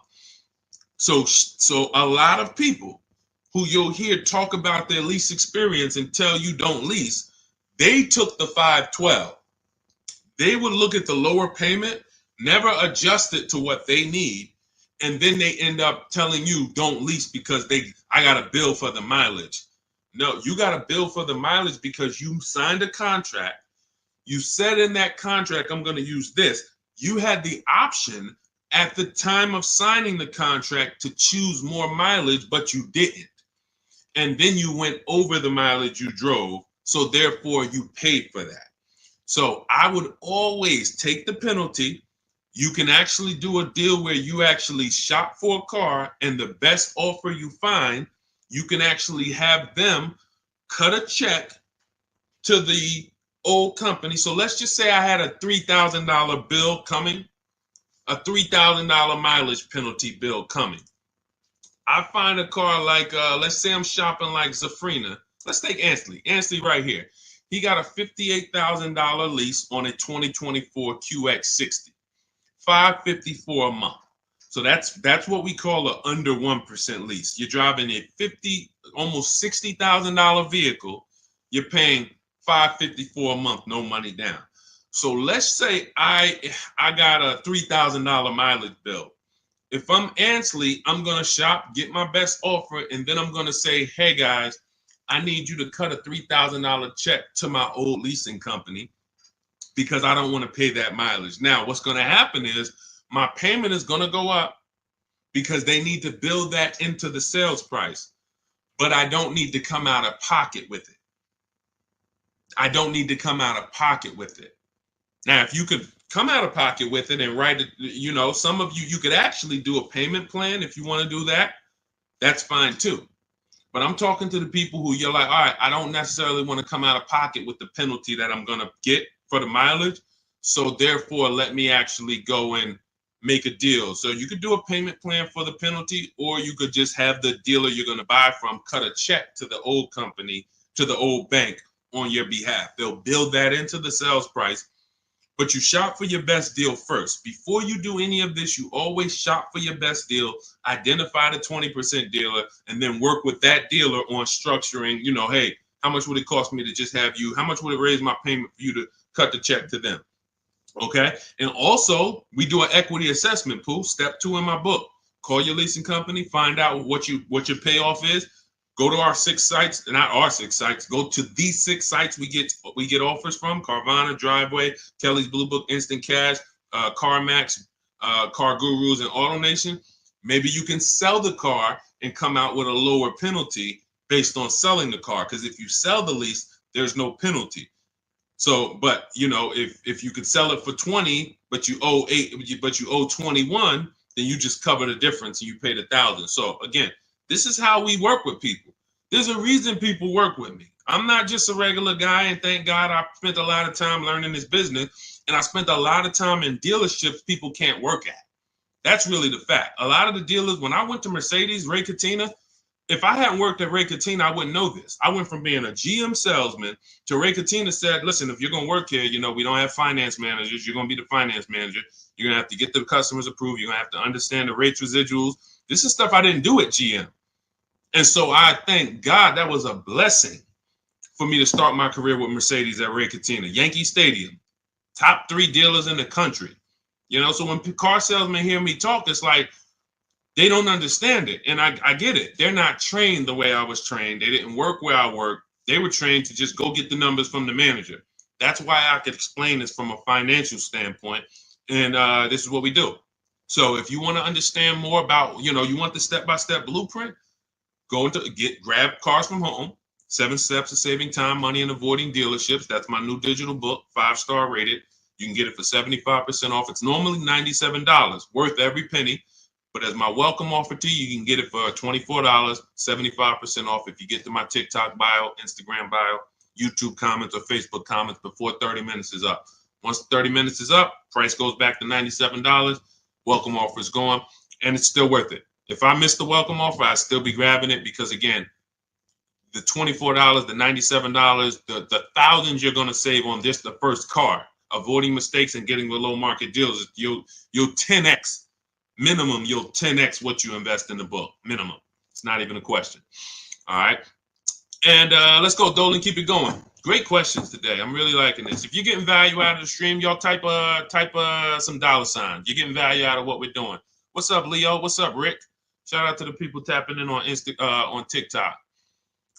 Shout out to the people running the likes up. Y'all keep running the likes up. Every time y'all run the likes up, y'all let TikTok know that we're talking business over here and that they need to get more people over here. So every time you tap the screen, some of you like, how do we run the likes up, Deshone? Just double tap the screen. Just double tap the screen. Yeah, shout out to everybody who is supporting the broadcast. Let's go. Go ahead. All right. And you know what? And I usually give, look, and here's the thing. I'm going to tell y'all this, and I just thought of this. I'm going to give and prioritize answering questions from the platforms that are the most engaged. Because I see we got people on every platform: YouTube, Facebook, Instagram, TikTok.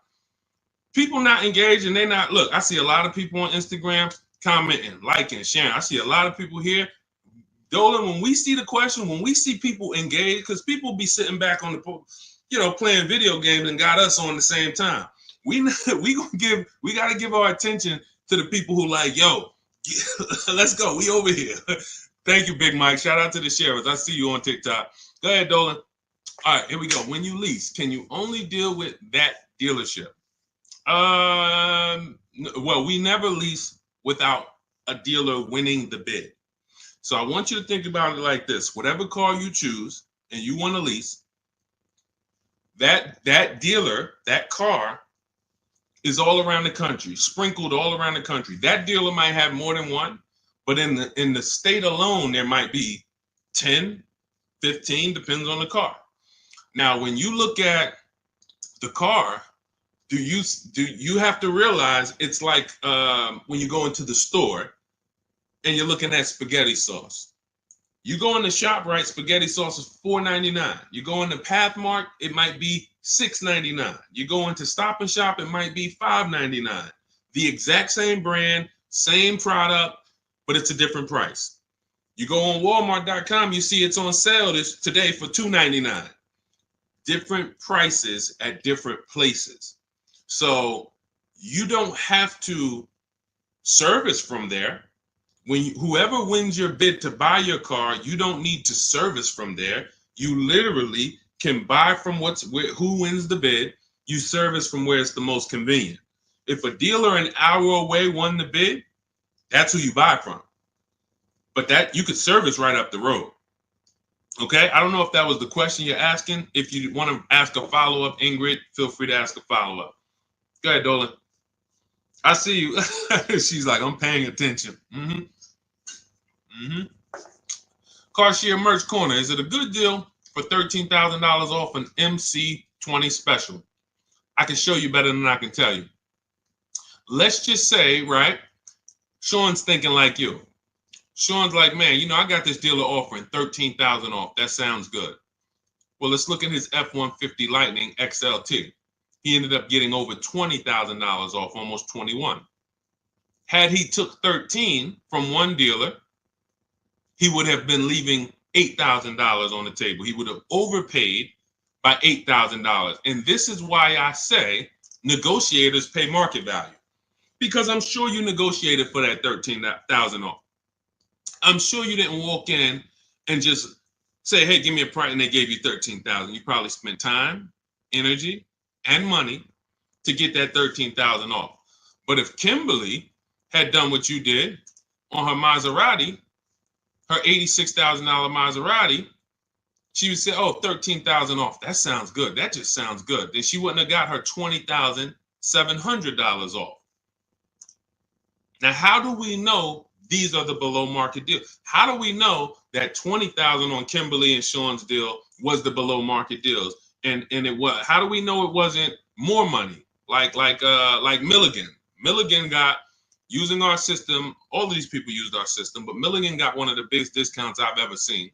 She bought a Mercedes EQE, $27,000 off. You got to zoom in, and I'm gonna, snip this different and zoom in on it. You can see the lines here with the yellow $79,000 vehicle. She ends up getting it for $51,000 after all the discounts and rebates. So how do we know that they were below market? They had all these other offers. That's the key. Kimberly knew this $20,700 off is the best because I have 7 offers higher than this. Different dealers, a lot higher than this. Now, if you told me, Carshare, Deshone, $13,000 off a good deal, I got another dealer who's only giving me 10. I got another dealer who offered me 7 off. I got another dealer who offered me 5 off. Then I would tell you 13,000 is the win. Go ahead, grab it. But because you don't have that, you negotiated versus doing what we do, which is get bids. Now you're at the mercy of trying to hope you're at the bottom. You can't win. You just can't win. That's why negotiators pay market value and not below market value. You can't feel for the bottom. You can only assess the market, multiple offers, get to the bottom, 5 to 7 offers, pick the best one while you relax at home. It's just it. It's just it. Oh, great question. Common question that a negotiator asks. Man, I talked them down this much, Deshone. This got to be good, right? What do you have to compare it to? Nothing. Okay? Get more offers. You could do it your way, call around. You could do it my way. Email, scripts, all in my book. It's up to you. Go ahead, Dolan.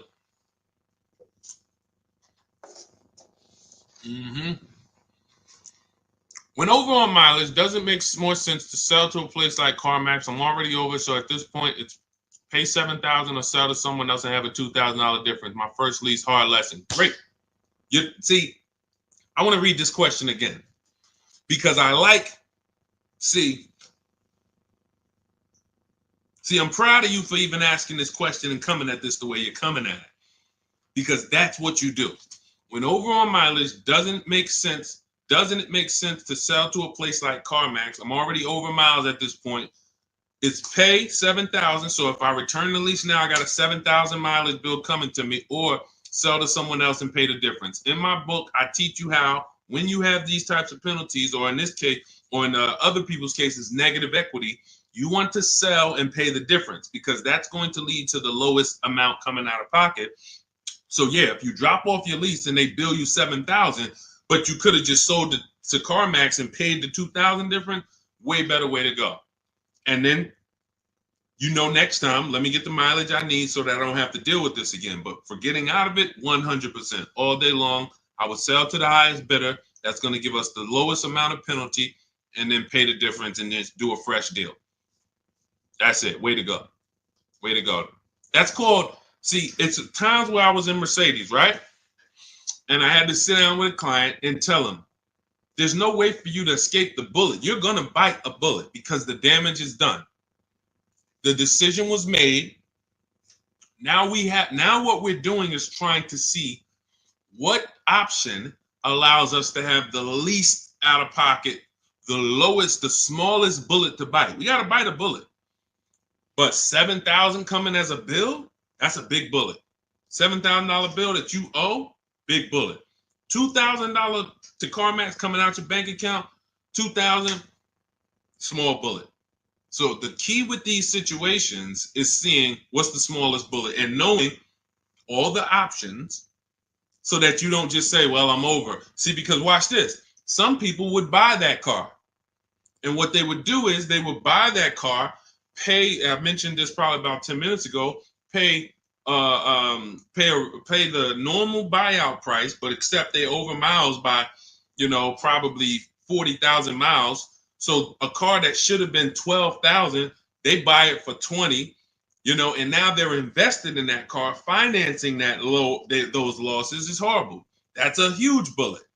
So there's all types of bullets, and what you need to know, and you already know this, but what anyone outside of you needs to understand is, when I got myself in these situations, I need to know every single option for getting out of it. Because if I could have paid $2,000, but I paid $7,000, or I paid $8,000 and financed it, that's just ignorance. That doesn't mean I'm stupid. There's a difference between being stupid and ignorant. Ignorant means I just didn't know. I was not aware, and it cost me. Now, Dave Ramsey calls it a stupid tax. I don't call it stupid. I call it you just didn't know. That's ignorance. That's why I make it my business to tell you all the options. In my book, I lay out all the options. And if you choose the wrong one or do the wrong thing, having all the information, now that's no longer ignorance. So great question. Great question. Go ahead, Dolan. Keep typing your questions. I see you, Shake Wash. Thank you. And it's Mercedes too, my husband. Yep. As I said, you do private consultation. Shake Wash. We don't do private consultations. We have two things we do now. We have a do-it-yourself program. That's my book. This is great for do-it-yourself people who, Deshone, give me the blueprint. Give me all the steps. I will follow them to get the result. We have a done with you program where we work with people directly. And it's a different learning style. So instead of the books, we have videos and we have, I'm supporting people. That's a different learning style. You want to find out about that, you can go to my TikTok bio, Instagram bio, or Dolan will post a link, Shop with Deshone, in the comments on YouTube and Facebook. So it's all up to you. In the future, we're working on it right now. We tested it twice. We will launch a done for you program. That's coming. And the way we do it, we shop the entire market, we report the market to you, and then we choose the below market deal. Same thing I'm teaching you to do. So it's all up to, again, who the person is. But our mission was to be the most valuable company to the car buyer. So as long what we do is we take any style, and our mission is to put solutions out there so that anyone can get to, what they need to get to. So no one has an excuse. If Cars From Home is offering every single way, from an inexpensive way, do it yourself, to a little more of an investment, but it's supported because I don't care, because I know I'm going to save money, and the people around me know working with me, you're saving money. It's not even a question. That's what I'm known for. Before I came to the internet in New Jersey, my friends and family was calling me, listen, I need a car. Listen, they knew, call Deshone, call Deshone, call Deshone. Once I came to the internet, it's like, yo, I don't do that no more, family. Like, I love you, but I'm teaching people. I need thousands of people to know this information. So a couple friends and family said, all right, D, where do I go? What do I sign up for? All right, give me the book. So it's, so the mission is not changed. It's just now we have to help more people. So, but yeah, I mean, there's no one attached to me who knows me who would be like, yo, knowing Deshone hasn't saved me $10, $15, $20,000 just knowing him when it comes to this car stuff. That's what I hold myself accountable to. All right, go ahead, Dolan. Jason Simmons, should I pay for taxes up front on my lease or have it wrapped into the lease payment? I would always shop for a lease with no money down. We shop with only, this is the structure we use when we shop. First month's payment only, out of pocket, because with a lease, you pay at the beginning of the month. So when you see these people, India, when you see these people, Zafrina, Ansley, they all are, when they say no money down, they're paying their first month's payment and then they drive off. If we can get a deal, between 1%, and a lot of these deals are under 1%. Some of these people got 0.88%. Zafrina on her Jeep, she got a 0.88% lease, $65,000 vehicle. So what our goal is, under 1.5% is the best offer after, because the lease programs change. So sometimes it's super, very, very hot vehicles, and the lease programs don't have much support. So your best offer is going to be 1.4. You're going to see other vehicles 1.5, 1.6, 1.7. You're going to see other offers, that are a lot higher, but the best dealer might come in at 1.4. Okay, if you really like that vehicle, then I would take it. There's a lot of other vehicles that offer more value to lease, because as you can see, if there's, Charles got a Palisade, very, very hot vehicle. He got as a 1.25, I believe, 1.23, $48,000 vehicle, $597. That's a hot vehicle. Palisade has been hot. Kia Telluride has been hot. So to pay 1.4, 1.5, you have to really, really want that vehicle. But that's the cap. So if we find a vehicle, as long as it's under 1.5, it's good value. It's a deal. Lower the better. But down payment comes to affordability. That's all that matters when it comes to down payment. That's all. If you look and you say, all right, I shopped all my offers, I can see right. Let's just go back to Charles. Let's use Charles for an example on his Palisade. Let's say you're Charles. You use our system, you get all your offers, you see that your payment is $597 a month for this Palisade, $48,000, no money down. You might say, all right, I really want my payment to be, you already know this is a deal. It's already a deal. I could do no money down, but I want my payment to be really $500. All right, I'm gonna put money down and get it to $5. That's when you put money down. That's how you put money down. Money down is never buying your deal. And for too many of you, money down buys your deal, which is not a deal. You think, well, what's the payment if I put this down? You're not looking and basing it off of, man, I got a below market price. You're trying to buy your way into the deal. That's why when a car salesman talks to you, what's one of the first questions they ask you? when you look at a car, right? First, one of the first questions that they're going to ask you is what? Once you pick a car out, what are they going to ask you? Let's give everybody some time to type. What are they going to ask you? Thanks, AJID. I see you. Thanks, Big Mike. Shout out to the sharers on TikTok. And you know what? I might do this. We might prioritize people that share on TikTok. If you share and then you ask your question, you get first priority. Let me know if we can manage that, Dolan. Because I want to reward the people that share. Like, I want to reward the people that share. Good. Yes. How much you putting down? Now watch this. How much do you want your monthly payment to be? Yes. Good one, Shake Wash. That's the related question because the car salesman wants to see, are you a payment shopper? Am I talking to a payment shopper? A payment shopper is trying to get to a certain payment. They're not concerned with how much the car costs. You could overcharge me for the car. That doesn't matter. Get me to my payment. That's why being a payment shopper is a dangerous way to move. That's why the way we shop no money down because it allows you to see what you're truly paying for the car. So now when we consider that there are going to be people who want us to get into monthly payments, now they're trying to get us to realize, well, you got a deal because I got you to your payment. No, you didn't. The deal is, did you pay market value, below market value, or above market value, regardless of the payment? If somebody went into a Bentley dealer, if we got a bunch of prices on Bentleys, all of us just got a bunch of prices on Bentleys, and we got a $200,000 Bentley, and they took off $100,000, $50,000 off. I mean, 50% off. We'd all be looking like, wow, okay, out of all these offers, that deal, I mean, this is it right here. The payment's gonna be $3,000 a month. The payment has nothing to do with whether it's a deal or not. So when we look at putting money down, it is only for our affordability. The deal process of getting a deal has nothing to do with the process of monthly payment association. Nothing to do with it. We need to find the dealer who's going to sell us the car for the lowest amount of money. If I'm buying a pre-owned car out of a 100-mile radius, what dealer is going to sell me the best pre-owned car for the lowest price on the market?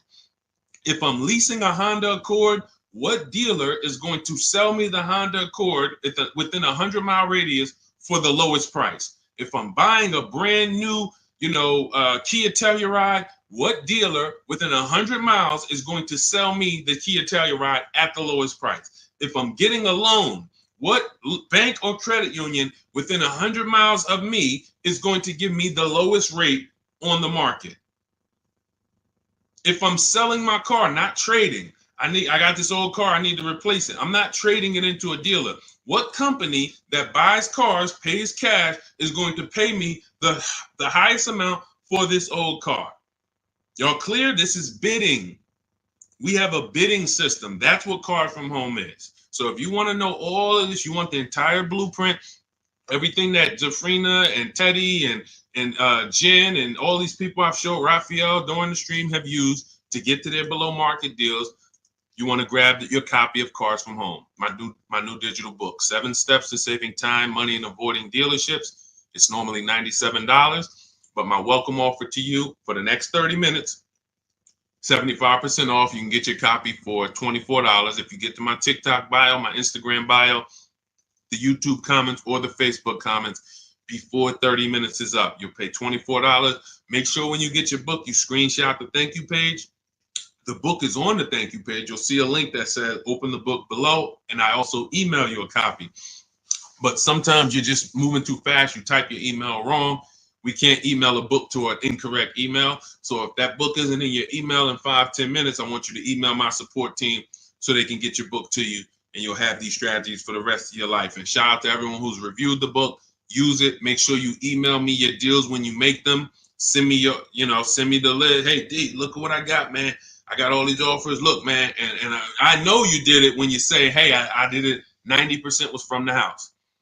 Soon as I know the people who use it, because the minute I've seen people who say, man, I went in the dealership, I used all your stuff and I got this deal. No, you didn't.